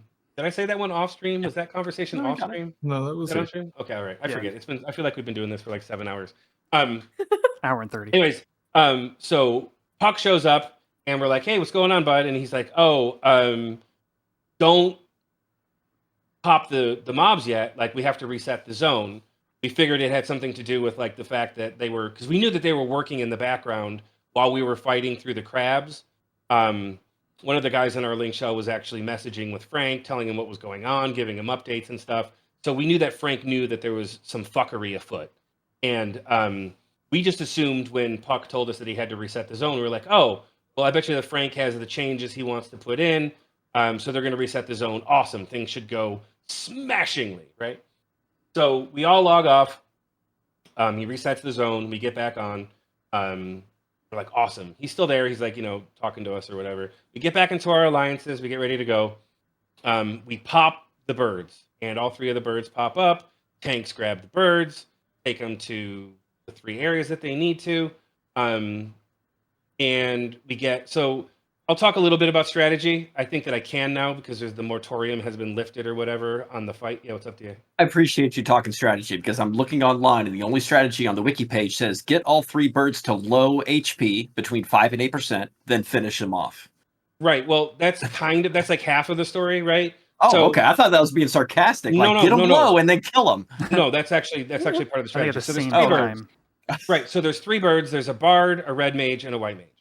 So the way that the strategy currently works is you pop the birds, you have 3 tanks, and one of them grabs them and keeps them away from each other. Because when one of them dies, the other 2 hour.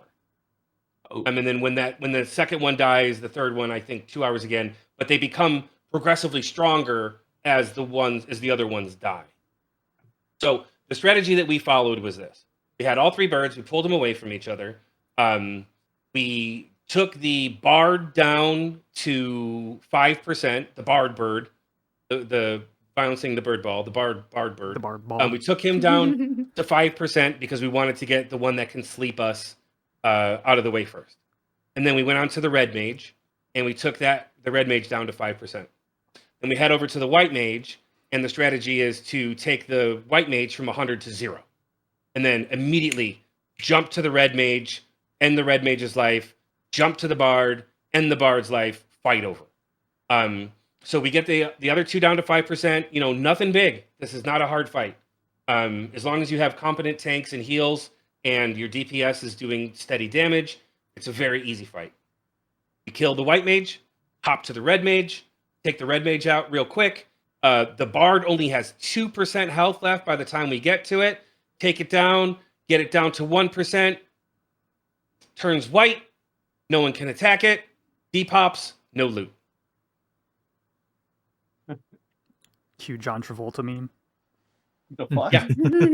So exactly. So we're like, what the fuck? And then so Frank himself comes out. Huck is out there, like they're trying to figure out stuff. Like Frank can't even pop the fucking question marks. Like the mobs won't even pop for Frank.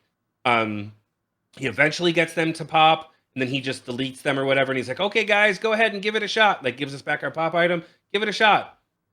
We can't pop it. He moves the guy who's trying to pop it out of zone and back in. Can't pop it. Nothing we do can pop it. So we just can't get it done. And then they're like, "Oh, we're gonna reset the zone again." So Puck resets the zone. They all log out, log back in. At this point, it's like fucking midnight, right? And so like we've got people who need to leave. So we're able to fill in spots. We still had our 18, and Puck's like, "Go ahead, pop it, guys." So we pop it, and we're like, "Great, we're gonna have to fight this fucking thing again." So we pop it and we start our strategy. We get all 3 to separate corners, but Puck brought them all down to 1%. We're like, "Oh, thank God." So then we just like killed the fucking killed the white mage, killed the red mage, killed the bard. The white mage drops 3 light crystals. The fucking red mage drops 2 light crystals. The bard drops 1 light crystal, and that's all they dropped. That's it. Damn, dude. That was it. And that's not supposed to happen, right? No. Because we didn't get the clear. We got normal mob XP for killing the birds. You're supposed to get 5,000 XP for that fight. You're supposed to get the clear and cerulean shards for the upgrade items to purchase. None of that. And not a single piece of gear. And, Puck is an amazing guy. Like, let's just get this out there. I don't know if we've ever really done like a Puck appreciation. I mean, maybe we have, maybe we haven't. One of the hardest working guys on the server, honestly. Always there, always helpful, always awesome. But like he was in a position where we were like, "So where loot?" You know what I mean? Like, give us loot, give me loot. And he's like, "I can't really do anything." You know what I mean? Like, he's like, "I can't even spawn it to kill it. Have you guys kill it to see what loot you would have gotten." Like, I don't even know. And I was like, "Can't you just give us the loot that the last guys got?" And he's like, "I can't. No, I'd have to ask, but I doubt that's gonna happen." And I'm like, where's cerulean shard? Like, can have cerulean shards? And he's like, "I don't even have a fucking command to give out cerulean shards." I'm like, God damn it. And they didn't even give us our pop item back this time. So like We were completely so it cost us 50G to fucking test the fight for him and get nothing. If Did it's nothing. gardening, you can use the light crystals there. Yeah, that's fucking great, dude. It is. LTL's over there. We're all having this conversation in Say, right? There's another link shell standing there waiting behind us this entire time. And they watch all of this happen. And they're like, you know what? And you just see warp scrolls going on T2s. And LTL's still over there having a conversation. In the background, you just hear me going, Mazurka, run back to Juno. Like, I'm already fucking leaving. I'm like, it is entirely too late for this shit. I just turned around and left. So that was our experience. We absolutely could have killed the crab. It's, I mean, a difficult, but I mean, still somewhat easy fight. The rocks are, you know, and I may regret saying this out loud because they're gonna be like, well, we need to overtune it now. The rocks are super easy. Haven't done the scorpion, but I have heard similar things to the rocks in that it's not a very hard fight. These are tier 1s, though, so I'm Correct. okay Yeah. with it. So It's going to become obvious, progressively harder. of course, yeah, but it's become obvious that their tier 1 are the Juno NM equivalents. The tier 2 will likely be the Xylark King equivalents. The tier 3 will be the Grand Worm equivalents, and the tier 4 will be Absolute Virtue, Council. Pandemonium council. Warden. I think we actually know. Yeah, they already said it'll Right. be the council. No, but I mean, the Zilliard Council. tier 3 is like a turtle, a behemoth sounding thing, and a Fafnir thing. I forget what the tier 2 That's for tier 3. Then what's Yeah. tier 2? Oh, mammoths, Tomberry. Tonberry, Okay. and something else. Yeah. Anyway, small correction. But and the as a side note for mechanics, as far as these fights go, and it's a hilarious side note, what happens, LTL, if a pet takes hate? Oh, that's a funny little story. So there was apparently a link shell that is comprised primarily of Beastmasters and Summoners. Bless their hearts, by the way, for being that. They did what they always do, right? Like, which is to let their pets do their jobs, which is to kill things and have the help of the Beastmaster. Well, it turns out that at least for the rocks, and I don't know how it works for the other two, but at least for the rocks, if at any point during the fight, so have you guys ever done, I'm sure DA hasn't, I don't think Cal and Ayame have, maybe Quetch. Have you ever done the Ugly P pendant fight? No, I haven't. The Ugalepe The- pendant fight? Not the yet, Ugg no. pendant. The Ugg pendant. All right, so I've done that. I did it a long time ago. The way that fight works is if a pet ever gets main aggro, like takes over like the hate table for the Uggy pendant NM, that ever like gets full aggro, the mob casts death on the pet, which is one of the viable strategies that we used. Like when we did it, like I would stand a summoner back. We're not going to talk about this NM, but I would stand it back and cast the pet and like get it attention off of the black mages who were going to move in close to fucking kill the thing. Anyways, so it insta cast. It costs like instant death on the pet. So they've instituted a thing, at least for the rocks, where if a pet has main aggro, it will cast death. But what happens, LTL, if several pets have aggro and they're the only things on the loot table? Well, I'm glad you asked. Because what we've noticed happens is that one of them, I don't know, maybe the red mage, not sure if he actually pops chain spell or if chain spell like just activates automatically, but he will kill every single fucking pet that has aggro on it with like a chain spell death. And that caused the the pet link shell to fail in their attempt at the rocks, at least the first time. And the only reason I know this is from the HENM spoiler chat on that day, on Saturday, yesterday, I guess, reading through it and their experience with the rocks and their beast pets. That's Well, hilarious. our Beastmaster found that out too, because remember, it turned and deathed his sheep mid-fight. Yeah, that's right. Yeah. It was like an extension of Frank. Anytime it sees a Beastmaster, hashtag death, delete it. Yeah. Delete Yeah, beast. right? Mhm. That's got to be a Frank edition. Just wanted to make one Well, more I think. small well, correction. Go ahead. No, Sorry, please just that you mentioned earlier the EXP was 5,000, and I actually saw Eric say something. They actually halved it for now. So because you can receive the EXP when you help somebody kill, What they want is you get 5,000 EXP on your clear, but it's bugged, and you can just get the EXP on every clear you're part of. So they just cut it down to 2,500, and for now at least. So anyway, just wanted to clear that up. No, that makes sense.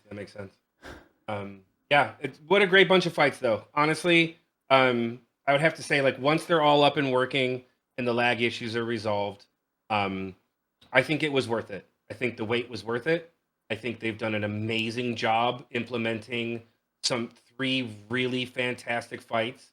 They're things that no one's ever done in Final Fantasy XI before. They're all new content. Like, the loot may look familiar because it is. And I know that it won't alleviate any of the congestion at H&M camps, but I don't think it was supposed to, at least not for Tier 1. But I think that they've done an amazing job. It's just so immersive, and those fights are actually fun.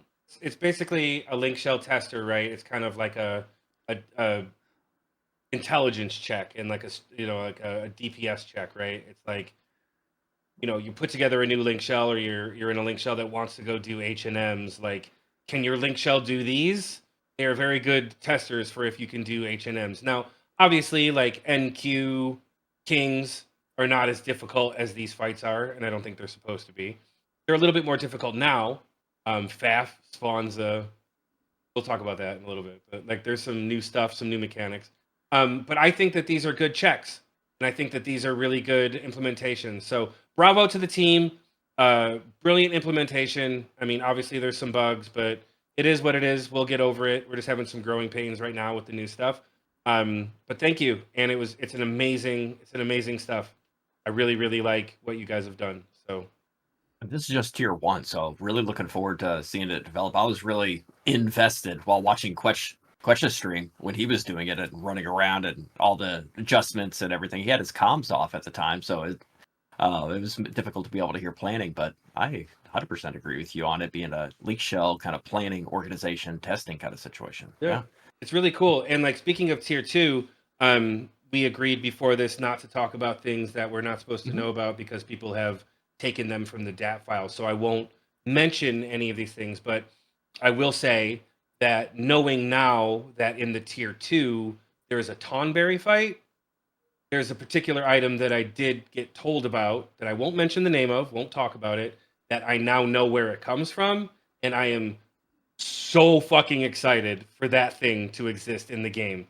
I hope that they don't give it downsides, because holy crap, that's one of my favorite things from retail, is this item that I know has to drop from this fight. Rock on. Cool. Just for that, they're going to change it. Yep. I want you to know that. Well, it's not going to affect me. I just think it's a really cool thing. Speaking of the new content, what's this about a additional fight on a airship? What is that about? You told me. I They're don't going to know airship myself. for Does like anybody know ever. what it's about? I'd like to know. So they added an NM called High Wind to the airships. It's not on every ride, obviously. As my previous statement said, I rode the airship for well over an hour and never saw it. However, other people in the Link Shell have fought it. And it is apparently a dragonfly, like a darter. The fly. Yeah. It gives you, from what I've been told, 3k EXP and 3k gil, right? Oh, really? For killing it. Yeah. I rode the airship a bunch myself. And well, the first day, so I had to leave for my trip, and I was like, I got an hour and a half, so I'm gonna go ride the airship back and forth. I didn't have time for HENM, so I just hopped on the airship and started riding back and forth. And like, I was told, if it doesn't spawn immediately, then it's not gonna spawn on that airship, so you just might as well warp and go hop on another airship. So me and Dippy on his Black Mage started riding the airship at first, and then LTL joined us, and a bunch of other people joined, and we were just riding around. There were so many damn people on the airships. I mean, 50 plus people hopping on each airship just to go try and find this thing. And according to people, yeah. Yeah, because you would just see everybody run up top and go, and warp, and go get another airship. But the person that did manage to kill it said that there were so many people riding at the time, and because it's kind of like that Megardzamer one they put for the summer event, that everybody that is on the airship can fight it without being in a party, right? So anybody that's there can join in on the fight. that with that many 75s, it melts. Like the thing just dies. You got like 10 seconds to get an action on it. However, all they've gotten is 3k EXP, 3k guild. That's it. That's all we know of that it drops. If somebody else has gotten something else, I haven't heard about it. It's a cool little mechanic. I mean, other than that, it's kind of boring riding the damn airship back and forth. It gives people a reason to go on the airships, I guess. Is it straight up aggro? Don't know. Haven't seen it. I could see somebody who's, lower level, like, first time riding an airship, clapped, arrives at their new destination. Even if it did, it'd be no different than riding on the boats. Yeah, I know. That's why you're I like, put my this hand is up cool. like I'm on a this. boat, and you come out and there's a kraken, and you're like, oh shit. Or going to Perogano Isle. Oh yeah, your favorite Ergonite. Oh, yeah. Yeah, shut up, LTL. I got his ring. I wear his ring every day. Zeradonite? So just, I don't know. I just know I immediately, as soon as the boat spawns, I run off to the side. Yep. So it's just 3k XP, 3k guild from what we've heard thus far. Just a little. They said that the rewards were handsome. So it made everybody think that there was some cosmetic or something that was going to come with it. But all we've heard of so far is 3k gil and 3k XP. So, I mean, some people may consider that handsome. I mean, it's not terrible. But better than just light crystals. Yeah, but if you're... but if you're... If you're on the boat... Yeah, too soon. But if you're on the boat, like, you can't... It's not like you can farm it. You know what I mean? It's not like you can go back... Like, right. People saw it, and then, like, 2 hours later, when I was still on the boat, it still hadn't respawned. So... And I didn't warp. I stayed on the fucking boat from Juneau to Bastock for like 2 hours, getting back on, getting kicked off, getting back on, getting kicked off, back and forth, never spawned. So there is some sort of respawn condition, which I'm sure will narrow down at some point, but it's not like you can farm it. So right. I don't know if those rewards are handsome, if that's all that it is. I mean, maybe there's something else. It's a cool homage to the name Highwind from all the other Final Fantasy games, Sid. Yeah, the ship. Yep. It's a cool ad. I just haven't seen it yet. I want to kill it. I want to see. I want to murder. Yeah. Well, isn't that the goal of everyone that plays this game? Something new comes out and I want to kill it. Yeah.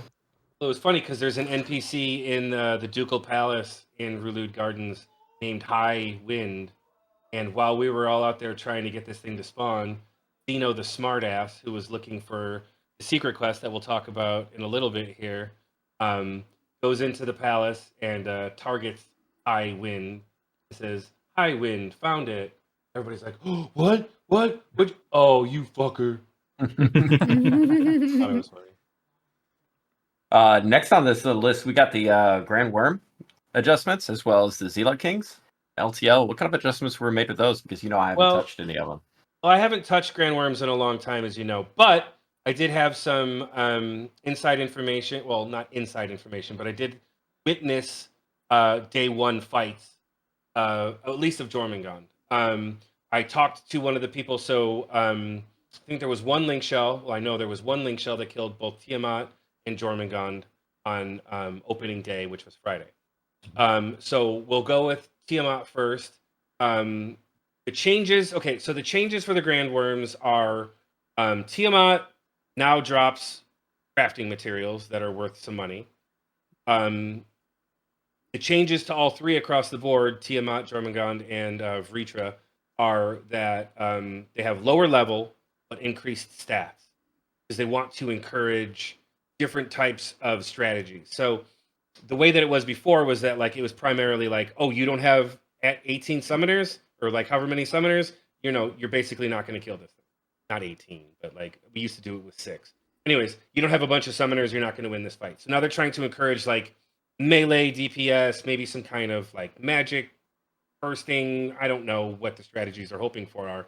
I just know that they've lowered its level but increased its stats and added a 1 hour in-rage timer, which is something that those things never had.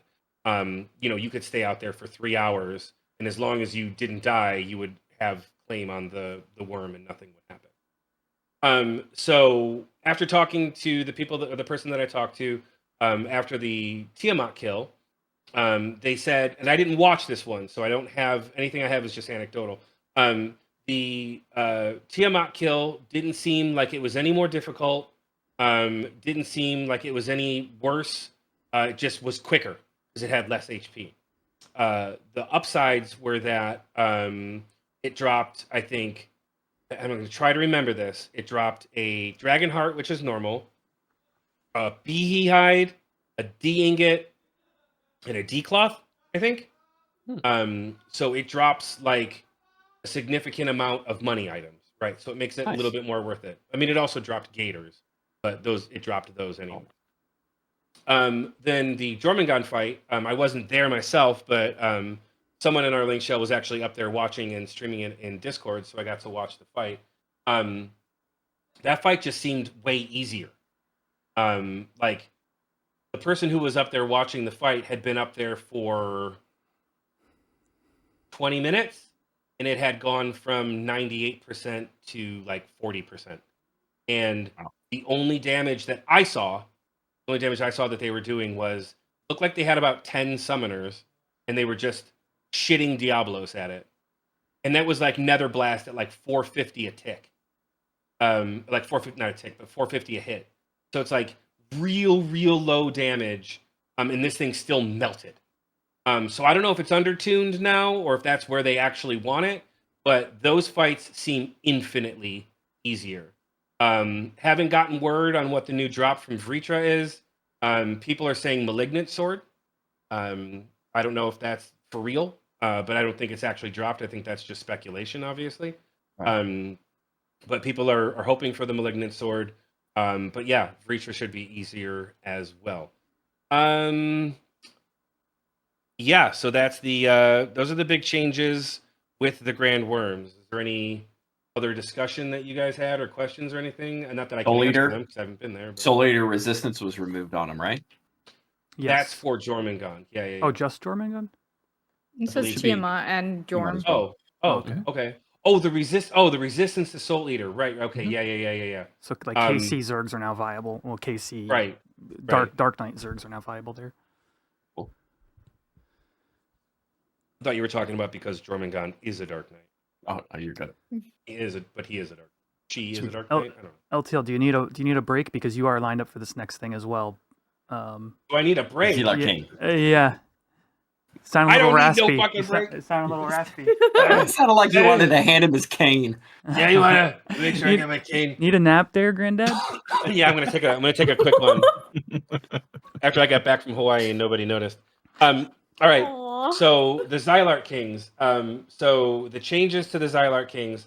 Not actually fought any of the NQs yet. The day of Friday when everything went back online. Conveniently, a lot of our LS got locked in the login, couldn't get in. But other link shells could pretty readily. Not saying that there's anything behind that, just saying it seemed pretty convenient. So what the changes are is that the NQ variants of... DA has his tinfoil hat, by the way, for those. Yeah, I pulled up the tinfoil just to show you. I'm just talking shit. The NQ variants of Behemoth, Adamantoise, and Fafnir are now more difficult and have different mechanics. Thank you. That's the word I was looking for. So when we logged in, we were at Valley of Sorrow. Oh, the other thing that they changed is that whereas before the HENMs would spawn in 3 different zones or 4 different zones, now they're back to their original pop zones from retail. So Aspid / Adamantoise can only spawn in Valley of Sorrows. Behemoth / King Behemoth can only spawn in Behemoth's Dominion. And Fafhog can only spawn in Dragon's Area. So we were in Valley of Sorrows and watching the fight because we got in too late. Watching the fight, and it didn't look too different, but the damage that it was doing to the paladin that was tanking it was insane. It was chonking off like 40 to 60% a hit. It seemed like. Yeah. It seemed like. I mean, I could be wrong on those numbers. Maybe those were crits or something, but it was noticeably depleting the paladin's HP. I can add to that. No, go ahead. It's the breaths. So it now has like earth breath and water breath or something to that effect. Aqua breath, maybe. Mm-hmm. And they were like 600 to 800. I saw it today. Oh, okay. Does it have an aura? I wouldn't Like know. a poison aura or some shit. Because people were dropping Oh, when just when we logged in. Yeah, people were like off to the side of it They and were like just sliding dying. across the ground, dying, and Mhm. yeah. To an NQ. No clues. I don't know. I was just watching. I was like, "What's going on? Hello, what happened?" You're like, "Yeah, they boosted the NQ, so they're supposed to be stronger." I'm like, "What is happening though?" Because these people are getting got. I'm seeing like so and so's defeated, so and so's defeated. I'm like, "What is happening here? Like, do they have enough people? Are they going to be okay?" Yeah, I don't And know. we were- So like they finally got it down or whatever. Don't know anything about the new drops. Maybe Quetch has some insight on the new drops. A little bit. So we saw the turtle drop. Behemoth, NQ Behemoth now like does Comet? Is it Yes. NQ Behemoth that does Comet? They both do. Okay, so it's like it's significantly more difficult. Still not really giving those people who were already killing it too much trouble killing it again. And then Fafnir was as well buffed. I'm sure that it just does more damage. The only new mechanic that I've seen from Fafnir is that it now spawns a darter that people were afraid was going to link with I think every it's other darter a in that thing. pair of darters. Is it? Yeah, I don't. Yeah. Again, I've not done the fight. Those things are now in way too early for my old ass to be Yeah. up and fighting them. So I don't know. But yeah, so you can talk more about the different mechanics that I don't know about, or the drops. I don't really know what they are. Yeah, I'll just say I watched two Fafnirs, and it summons like a pair of darters, and then kind of trucks forward. So I don't know if it's the model or the character models or whatever, but Hurricane Wing is a knockback. oh, is that? Hurricane Wing is now a knockback. Yeah, I mean, again, this isn't firsthand experience, Right. so there's definitely that is going to make Fafnir more interesting. Nidhogg has not popped yet as of the recording of this podcast. Right. King Behemoth did on Friday, and we thought it was easier, and then that was confirmed in like yesterday's extra notes where they had to adjust King Behemoth again. So it was like instead of casting Meteor, it was like casting Comet, and it's not that devastating of a move. And then but the patch notes, the like extra notes said it wasn't using the TP moves that it should have been, or something to that effect. Oh. So yeah. An issue was fixed with King Behemoth not properly using his TP skills. Yeah, so what I noticed was Flame Armor now removes debuffs off of King Behemoth. And I think it was just stuck in Flame Armor loops trying to remove its debuffs, and there was a lot less Thunderbolts, and we all know Thunderbolt is the real run killer, because it Thunderbolts you, stuns your whole group, and then Meteors and blows up the planet. It does do that. Yeah. Oh, that sounds fun. Mhm. It's a blast. So the drops What are the drops? What are the the drops? drops I know about from the NQs, because normally the NQs were, except for Fafnir, were not valued for their abjurations. A-hands dropped from Adamantoise, and NQ Behemoth dropped M-head. So those are Sky God abjurations that are now also dropping from the NQs.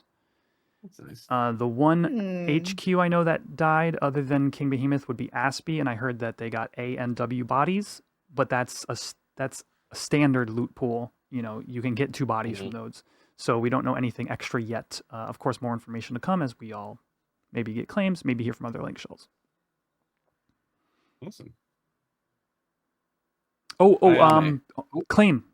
You no longer have to tag to claim. Oh yeah, right. Yes. So we actually found out today at Behemoth Camp, Behemoth in particular, it only it spawns and a claim is given to somebody within, at least for Behemoth, a 20 yalm radius.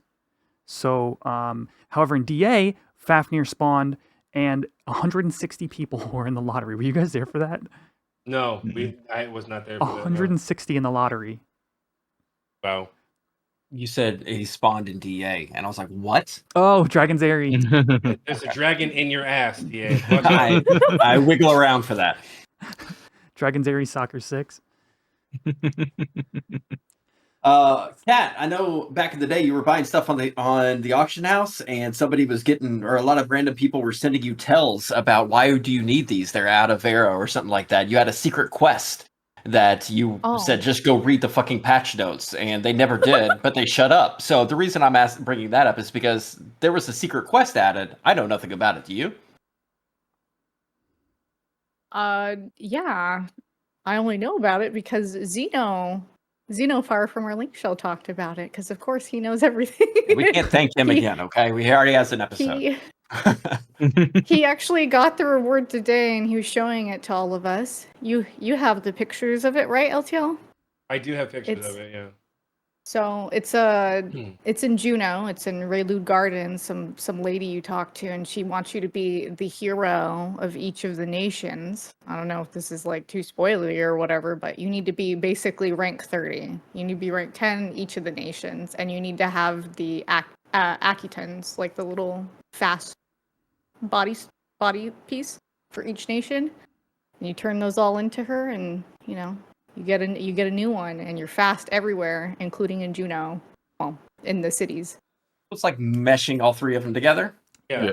It's doing That's the thing awesome. that Square Hackathon. Enix should have absolutely done in retail. Like, And it always boggled my mind that there was never a Juno. as a side note, whoever the hell did the DAT mod for that hackathon, it looks fucking awesome. Really? Like that thing is cool as shit looking. It's like Juno themed.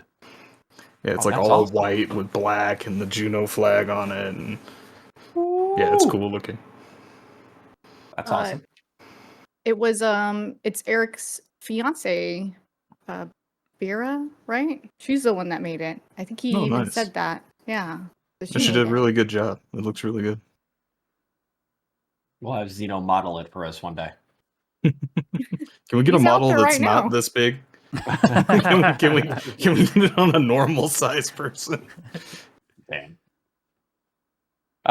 Next up, I believe some NPC stuff has changed. Yep. Like NPCing items. Yep, there was a handful of goods that were all, I believe they were all increased in NPC value. It was to, right now, a lot of the guild printing in the game, which is sending items simply to be sold to NPCs, is localized around a handful of synths. And the one I can say for sure that I checked myself is Holy Waters were increased to 204 gil. Previously, they were 143, and they weren't awful because it's one light crystal and one distilled water to Hey, make. light crystals, guys! There you go. What? Did you? Oh, from the Like this is birds. from the rocks, yeah. You could have made like 800 gil. Wow. Oh man, that's a wasted opportunity right there. So those are pretty effective for alchemy. And then there's you can check the list of the patch notes on the Horizon Discord. But there's some other items. Leatherworking, I think, got a couple, and some others got a couple. So they just basically expanded the things you might want to just make to sell to NPCs to give more variety to the game. Okay. How about some BC&Ms? We got three.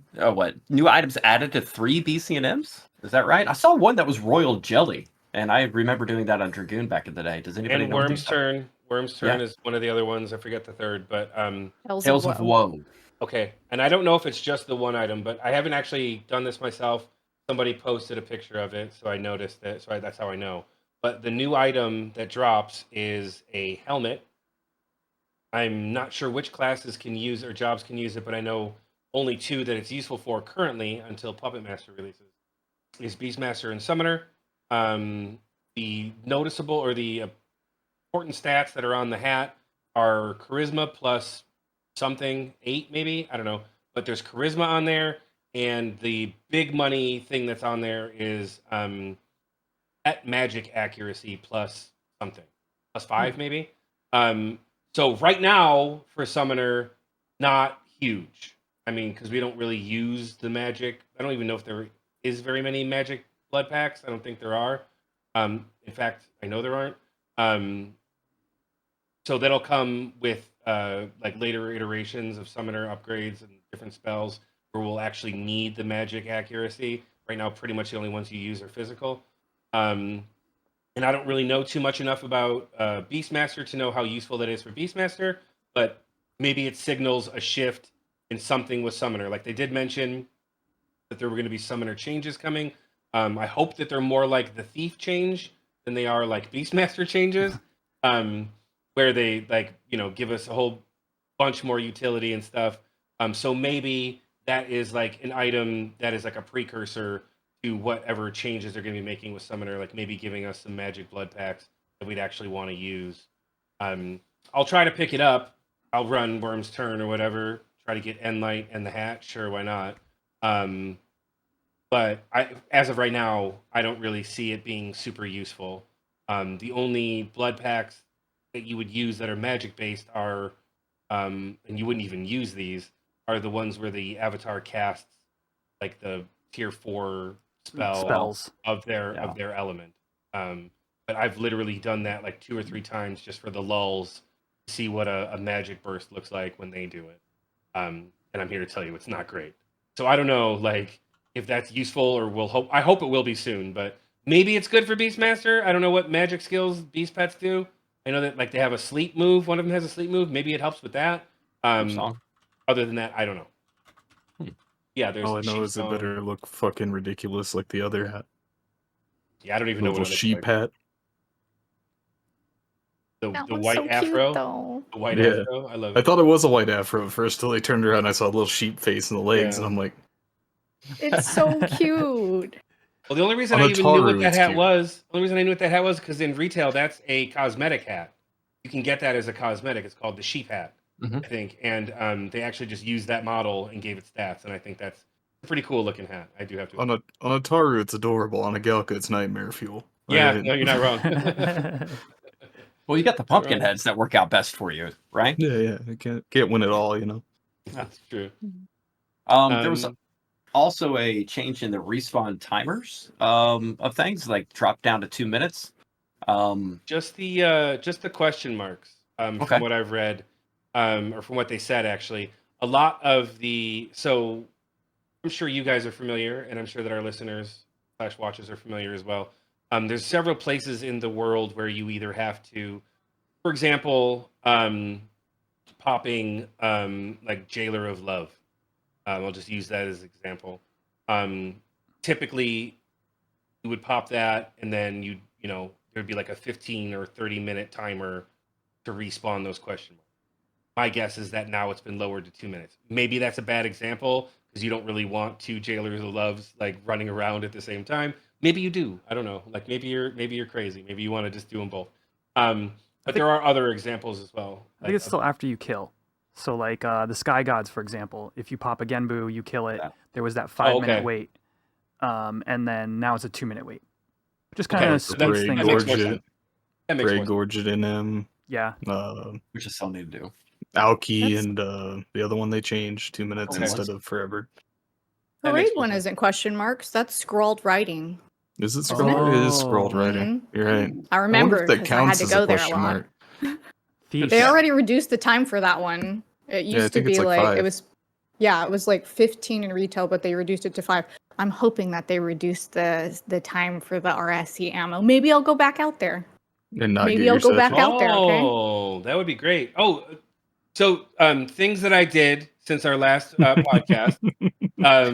I was Howard. leveling my black mage, and I needed the sweet sachet, and sachet, and I've never done RSE. I've never done any RSE in Final Fantasy 11. Never have ever. And then I was like, oh, this +2 int ammo item is fucking awesome for my black mage until I can use the Phantom Tathlum. So I was like, I'm gonna go do this, and I was like, maybe you come help me with your TH4. And then she agreed, and she like knows that place like the back of her fucking hand because I think she's Oh, done it yeah. like 700 times. Sure. For her own. And so we're out there, and like I popped the first one. I found the first one, the Roma Fly. Kill it. It does. I think it dropped a light crystal. No, I'm just kidding. I don't remember what it dropped, but it wasn't anything significant. And then like she and I were running around because she had found like Moaning Myrtle or whatever the fucking name of that ghost is. One- Did you the just one- Harry Potter the episode? Yeah, like the named ones that drop the Barfrost or the Malfrost and the Malflame rings or whatever. So she had found the Malfoy rings. the Malfoy ring, right? Yeah. The Malfoy ring dropped, or didn't drop, but like, anyways. So she had found that one of those were up. She's like, "Come, let's go kill this," because I can't reach it because I'm on my thief and I can't reach this fucking thing. It's all the way in the bottom of the water. So I go up there and we kill the thing. Didn't get the Malfoy ring. Run to the second lake.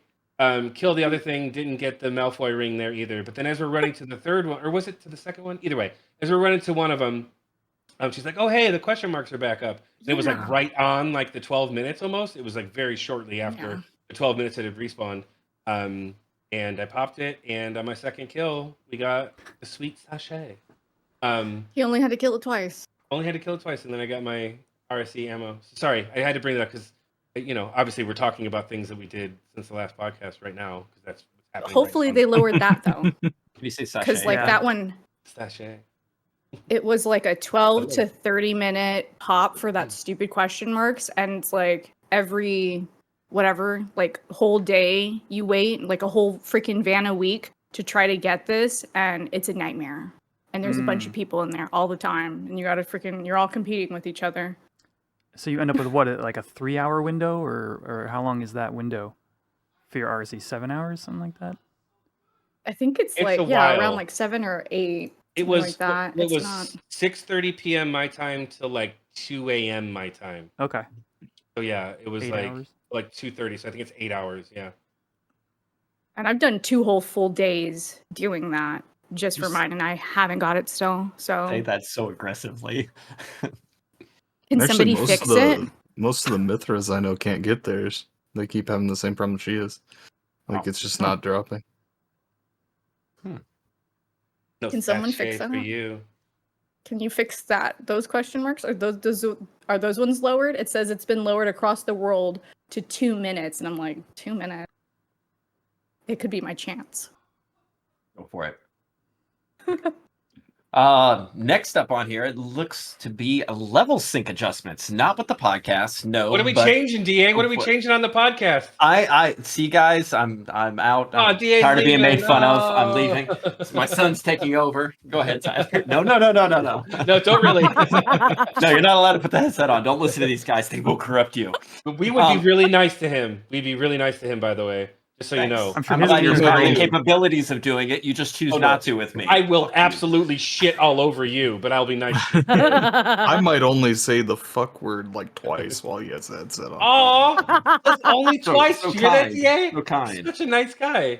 So the level sync adjustments that came down the pipes completely surprised me, because I was thinking they were going to expand it, but they said no, still hard 10 levels before you get penalized, but we're going to base it upon the population of the server at that point in time. Now, I understand the concept. My personal opinion is I understand where they're doing that, because the late night or the people that don't have prime time, they can have more of a range, but they're still being penalized at that 10. And I don't like a variable of experience being tied to the population. What is it they're doing, DA?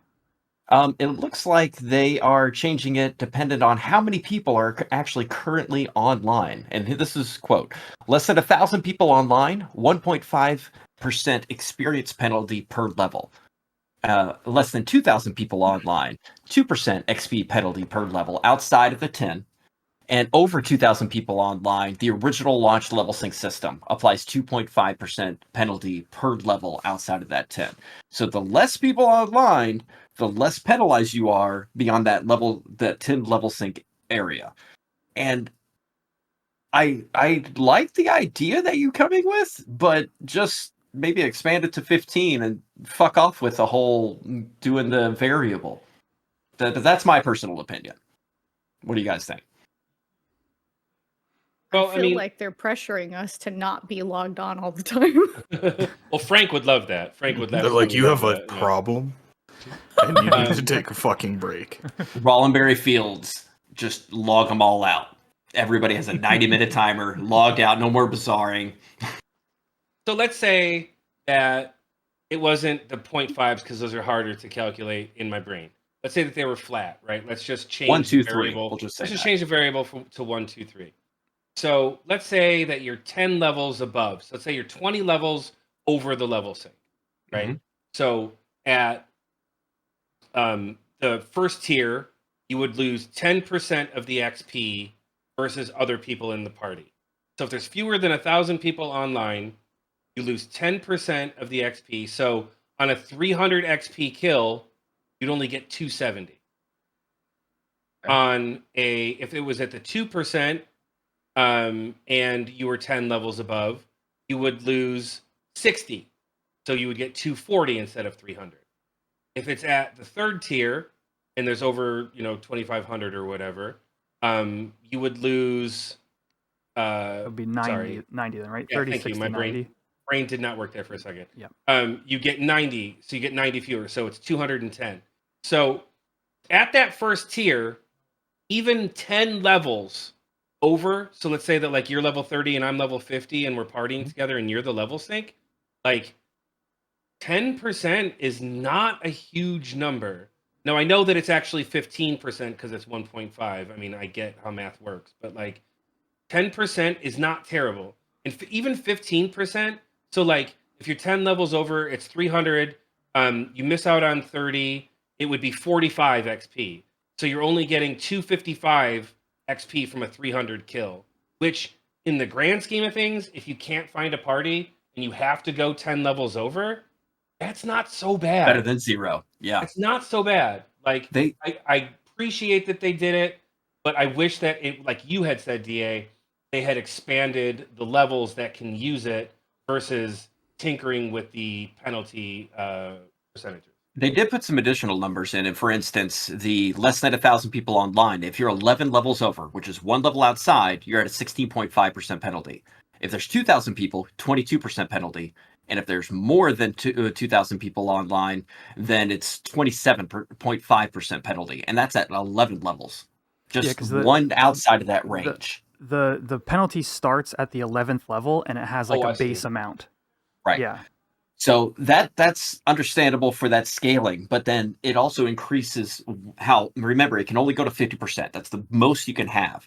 So if the population is over 2,000 people, the 50% penalty is exactly 20 levels over. 20 levels and higher, you 50% penalty. But less than 2,000 people, it starts at 25. And less than 1,000 people online, that starts at 34. So you don't get the 50% penalty, which is the cap, until level 34 levels above your level sync when there's less than 1,000 people online. So that can help the nighttime people. But again, I don't like things being tied to the population of nighttime or inactive players or people bazaring throughout the evening. I just don't think that's the right approach. I like the idea of trying to help out the people that need it when there's not as many people playing, but I don't think that's the right approach for me personally. Agreed. I just think like like it pressures you to make normal parties within a 10 range. They apply a little bit of pressure to do that. Like I'm actually kind of neutral on this because I typically just join parties that are kind of in a nice range. But for me, maybe that's a luxury. Maybe I have that luxury. And the people that don't and just want to play with their friends who happen to have too wide of a job range, there's got to be somebody out there that this affects. It just like when you like speak it out loud, it just sounds convoluted. And I think that's where I think a little bit of the issue is. It just sounds more complicated than it has to be. But at the end of the day, the people that are benefiting from it aren't necessarily sitting there doing napkin math to figure out how to make their party. They're just like, this is what we got.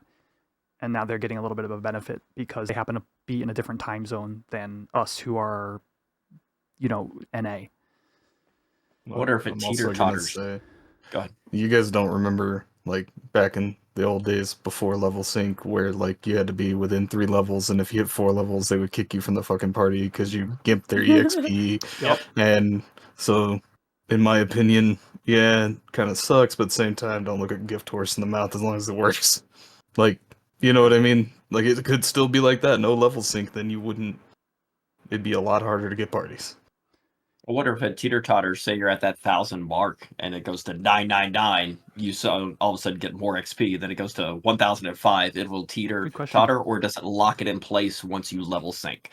So if you can start your level sync before people start logging on, then you would have a higher return on that, or at least not as much of a penalty later on for outside of sync parties. But as soon as you drop that level sync, it could reset it. So I don't know how that's very calculated. Good question, actually. And I'm with you on your point, DA. Like, if the server's hovering at like 1,050 people, so we're over the 1,000 cap, but roughly 100 of those people are AFK bazaring or just AFK in Juno, like my XP is going to be different because of those people that I wouldn't be able to party with anyways. Like, I hate that. I really don't like that at all. At all. I think there's another approach that can be done. I like the creativity. I'm not Yeah. going to hate the creativity on that. No. Who would have thought? But I think it's a different way. Awesome. Any other notes or anything else you guys want to be able to kind of go over through these? Because we did skip a few things in the patch. It was massive. And just to be able to make this point, this was part 1 of 1.2. There's still more to come down the pipes. Mm-hmm. Anything you guys want to be able to kind of touch base on before we roll over to the wonderful Glitch Fest? Looking forward to Dynamis Tavnasia. Absolutely. Looking forward to people doing their first Absolute Virtue tries. Can't wait to see that, how that goes. Really looking forward to part 2 of this patch. I mean, because there's the long-awaited what's going to happen to Summoner, hopefully coming in there. And that will kind of determine my future of what I do on this server. Not if I'm going to stay on the server, just like what my preferred job will be moving forward. Because, of course, I'm getting very close on my Black Mage, so I can just be like, fuck y'all, Summoners. I'll be on my Black Mage now. New phone, who dis?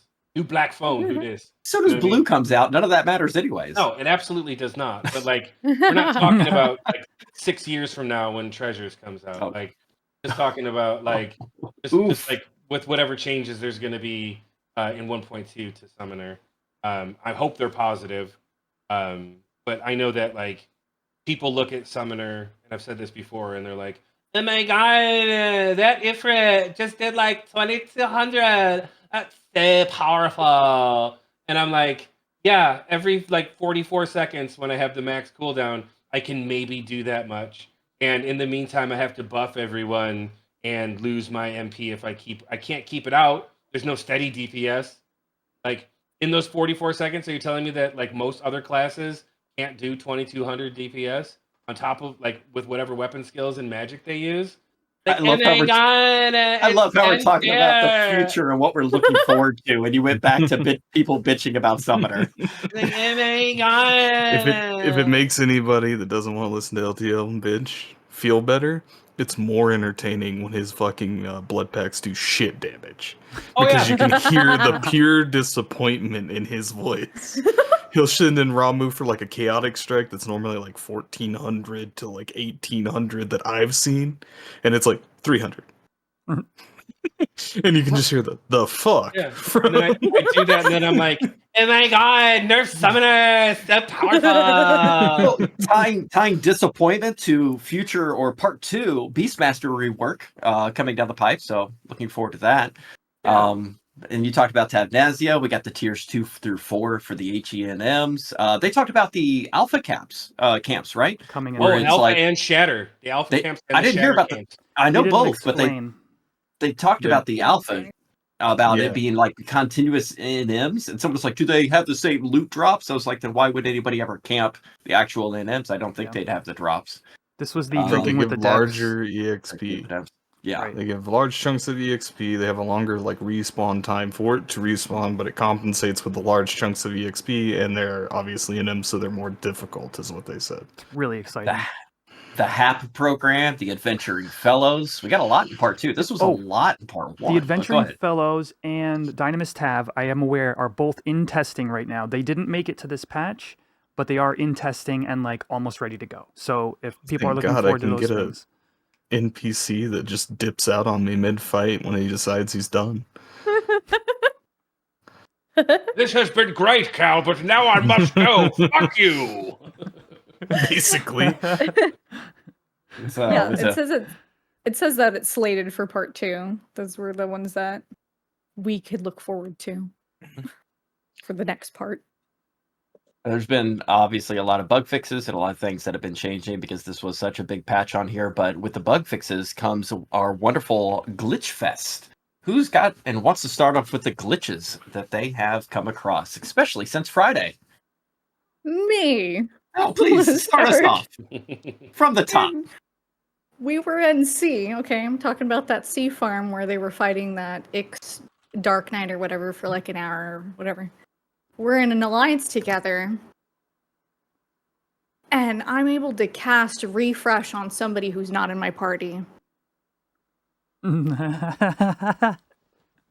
like, wait, can anybody else like cast on, like, can somebody cast a regen on, like, somebody else, like in my party from another party, and they're able to do it. So spells that we're not supposed to be using outside of party, we're working outside of party. Erase, regen, refresh, things that you're not supposed to be casting outside of party, we're casting outside of party. It was really weird.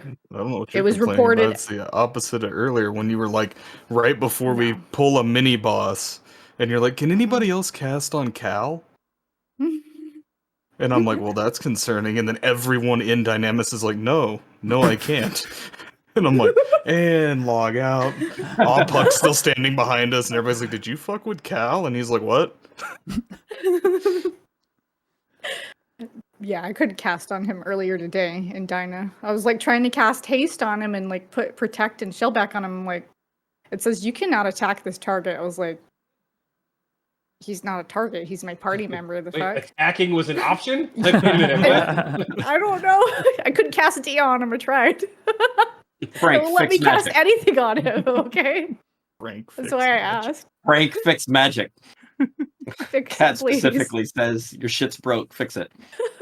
I did send him a tell. I was like, "Hey, am I supposed to be able to cast a refresh on an alliance person instead of just my party?" And he's like, "No, it's not supposed to do that." I'm like, "Well, there's something going on." There's something going no. And you know what? I'm fine with only being able to cast it on my party because I don't want to take care of 18 fucking people. If I have to just take care of 6, I'm fine with that, okay? 18? No, thank you. I One mean, if one I red get that mage per stupid ring, alliance. I don't know. One red Yeah, mage there you per go. alliance. No. You just all the refreshes, all the hastes. So it's gonna be like retail, where we share one freaking buffed red mage, and they rotate throughout the whole party, and they use composure, and they're putting haste 2 on. Like they're doing all kinds of stuff. No, I don't want to Welcome do to that being a right bard. now. Welcome I to just being a wanna- bard. I just want to be a baby red mage and just deal with my one party. If it's my black mage baby party, that's fine. If it's my party that whatever, like that's all I want to do. I don't want to do 8, like the whole 18. My timers will fill up my whole screen. No, that was my bug though.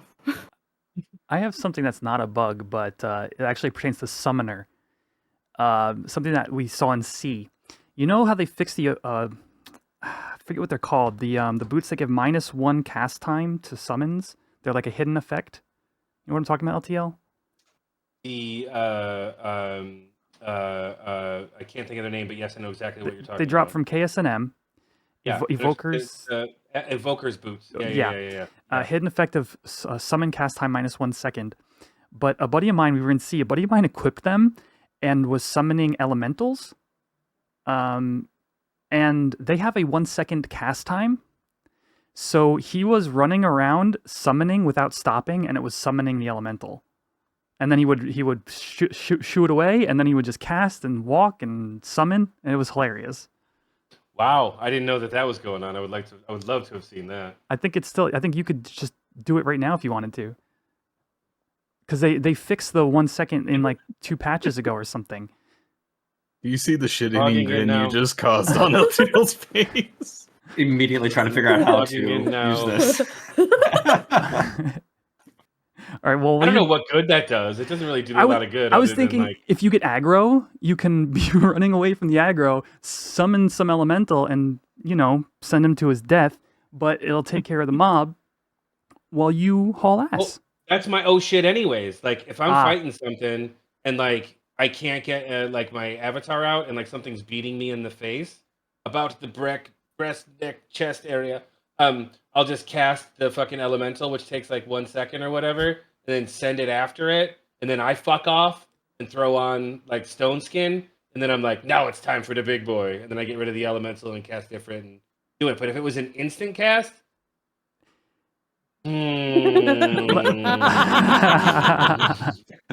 LTL's gonna be standing on a hill above something like, some of you may die. But that's a sacrifice I'm willing to make. I'm willing to make. Sending elemental after elemental after something. I'll do it. Those things cost way too much to keep out, though. It's unfortunate. So glitches, I experienced. Were you done? Question? Was there something else? I mean, I was going to bring up that massive lag we had like 2 weeks ago where Oh, they yeah, decided to go ahead. change the spawn thing. So we were at Tiamat when I first experienced it, but I'm sure you guys have other stories to share.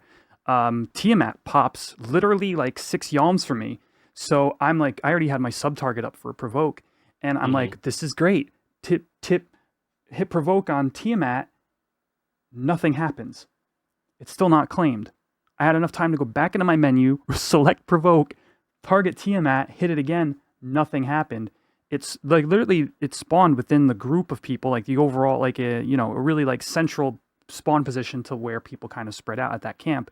And there was like 16 in the lottery or something like that when there was like probably 40 people like within range, let alone walked into range of the entire spawn window and tried to get a tag on it. Like nobody's spells were casting, no JAs were going off.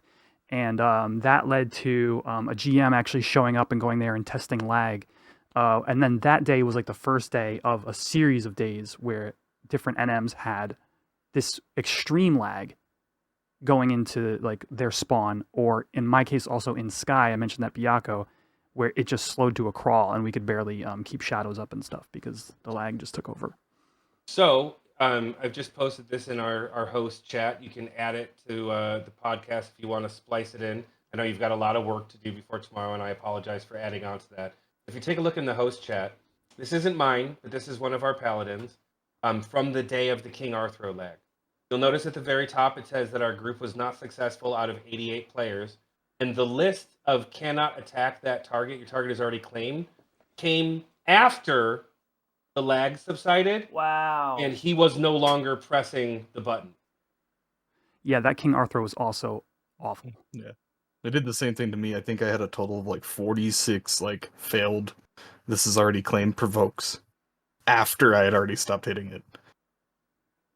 Yeah, and it was like that day or the day after where the devs were like, look, we might do the we might change the claim window right now, or we're trying to fix this lag or something like that. It led to a series of events that now we have a different claim system in place as of patch 1.2. Yeah, they explained that it was basically like overloading it from all the actions being taken on it and all the people with a claim on it. Were overloading the claim shield system, which was causing the massive lag spike and everything else with those. Yeah. Fun. So anyway, I was at Behemoth today, as I mentioned. It spawned. The Fafnir also just spawned and went to somebody claimed, and the lag, that same lag was not present. So there's something being worked on there. Good. I'm glad that lag's gone. That was really annoying. Cal, but it came back in the Overlord Arthro fight. Very yes. present. It's a very similar lag. In the HENMs. Yeah. Oh, and we were in Dynamis today in the 5-hour Dynamis, and there were times when somebody said that they got a new record for received, and it was 6250. Not even doing anything crazy, just being in Dynamis. We were spiking between 3 and 5K for a long time, and somebody maxed at 6250. It was bad today. It's been getting worse across the entire server.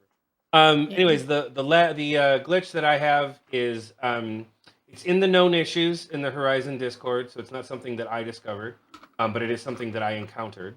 So recently I made a new character, made my second character.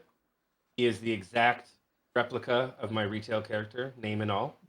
El Bombero exists on Horizon now. He's Sandorian because I needed to put him somewhere other than Bastock for ease of access, even though I hate it and it's disgusting and I feel gross. Anyways, so I made this character days ago and everything was fine, nothing, no problem or whatever. Then on Friday, I think it was Friday, I needed to log into the character to get something from it. So I'm in Windurst on my main, and I log out, and then log back and log in to my alt. Now, like I said, I had been on this alt before. It wasn't a brand new alt. It was I even had the Sandorian Akitan on it. Like I had been online. I had been on the character. I had moved the character around. I log into this character now after I need something from it when my main character logged off, and it's on a black screen for a while, and then the Sandoria opening cutscene starts playing for me with an all black background. You could see the words on the screen. You could see some of the things that were supposed to be happening, but it was all black, and you could kind of see. So you remember when you used to get sent into the void, and you could see like nameplates of characters in the background, but you couldn't see the character, and they were like off in the distance? It was exactly like that.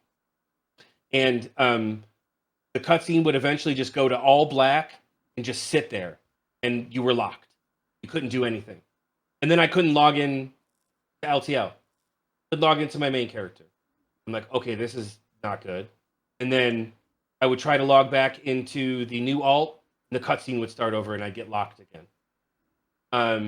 So then eventually I was able to log into LTL, and I'm like, oh God, I just don't want to log into this other character. But I had a ticket open at the time. And a GM came on, and I had to log into that character, get locked into the cutscene. The GM came in and pushed me through the cutscene, or like put me on the right track or whatever. And then like all of a sudden, like my character showed up on the screen. I couldn't move it. I couldn't pivot at all. I was right outside of the Mog house. I couldn't do anything. And then all of a sudden the actual cutscene starts with like the actual background and stuff. And like everything was in place, and it was showing me the cutscene. And then when it was over, now my character is fixed. So Weird. during the cutscene, was your character wearing the Akaton? Because that's funny as hell. Yes, it was. Yes, it was. The exact same thing happened to me, LTL, with the bank character that I have for Really? my link shell. Yeah. And I sent this screenshot to Hugo, and I was like, what's happening? I can't move. I can't do anything. And he's like, open a ticket and don't log out. Oput came, and he fixed it in like less than 2 minutes. He fixed it so quick. I was like, what the heck? Yeah, We do need to have a Oput appreciation. we do. He's fucking awesome. Agreed. Love that guy. But that's the only glitch I can think of that I've run into recently, outside of the aforementioned HENM glitches that we experienced last night. Sal, We don't need to rehash that, do we? Oh no. No. Other than the game trying to turn me into a actionable mob earlier in Dynamis, apparently. No, not really. Other than the HENM stuff, no. Okay. Do you have something, DA? I do. I have two, Okay, go actually. ahead, go ahead. Number one, they broke something. They broke clamming. Apparently, it's not working properly. Like, nodes aren't working. There's an open ticket on it right now. There's the +1 gear wasn't working properly. It's just even more garbage than what it was previously. Like, nobody's doing it. Some of the nodes wouldn't even work. So no idea what's happening there. But apparently, they are working on it. My second glitch is that I got to bring it up now because it happened during this episode, and it's LTL not saying anything about Carbuncles Suck, or anybody at the podcast saying anything about it suck for the first time in 15 episodes roughly since it started, and I had to bring it up to continue that trend. Wait, you're saying we got all the way to the end of the episode before you mentioned clamming, or anybody mentioned Carbuncles Suck? Yeah, so I had to bring up Wow, the Carbuncles Suck on there. this is claiming is truly an broken right now. experience. Well, I was talking about Carbuncles Suck earlier today in Dynamis. Okay. That- We that got to keep did it come up. live here, though. Right, but we do have to keep it alive here. Yes. I got don't you. want my little buddy Carbuncle to feel left out. And I feel bad. It's an ability his character does. It's okay. No, it's not. It's not an ability. My character does. It's disturbing in nature, and it's not. He can't hear you. I got headset on. I know. No, believe. I'm glad he can't. It's not anything that a child should be exposed to, because that's fucked up. And I'll leave it there because I don't want to go any further. But One last. yeah, one- Carby, I'm sorry. Let me see if I can pull it up here from Hugin. One last thing. There was another glitch too. Never mind. I was going to say one last thing. I don't know if this is what you were going to say, but the High Wind mob, as per Hugin, Oh no, it wasn't. in testing, I was told in testing, they had a knockback to High Wind, and it would actually knock you off of the airship, which is bad. So, wanted to pass that on. I don't know. Somebody mentioned that maybe it's still somehow happening in the game, but imagine getting knocked off the airship. Where would you go? Clarify, knocked off the airship, because you're not going to land in the zone, are you? No, I would imagine you just fall. I don't really know what would happen. honestly, for science, I think somebody should go up on the rail and see if they can't get knocked off by high wind. Sounds good. Kat, you said you had another? Yeah, there was another glitch. It's been fixed since, but like since you talked about your clamming, I got to talk about my harvesting. In the Bositine Glacier, the freaking nodes were bugged. They were bugged, so they tried to fix them. Like I know Hugh can change them so that they were green because they're harvesting points. Okay, they're supposed to be green, and they weren't going away when you would harvest from them. Because usually you could obtain 4 items from a node. It's fixed now. Okay. I didn't exploit it. I literally sent it to him. I was like, hey, something's wrong with these nodes. They won't go away. Like, you could sit there and you could get 16 items from one sparkly node, and it shouldn't be doing that. Okay. It's fixed now. But if there were some price differences happening inside of the jug market, someone might have been doing something. I'm just saying. It's fixed now. All right. Awesome.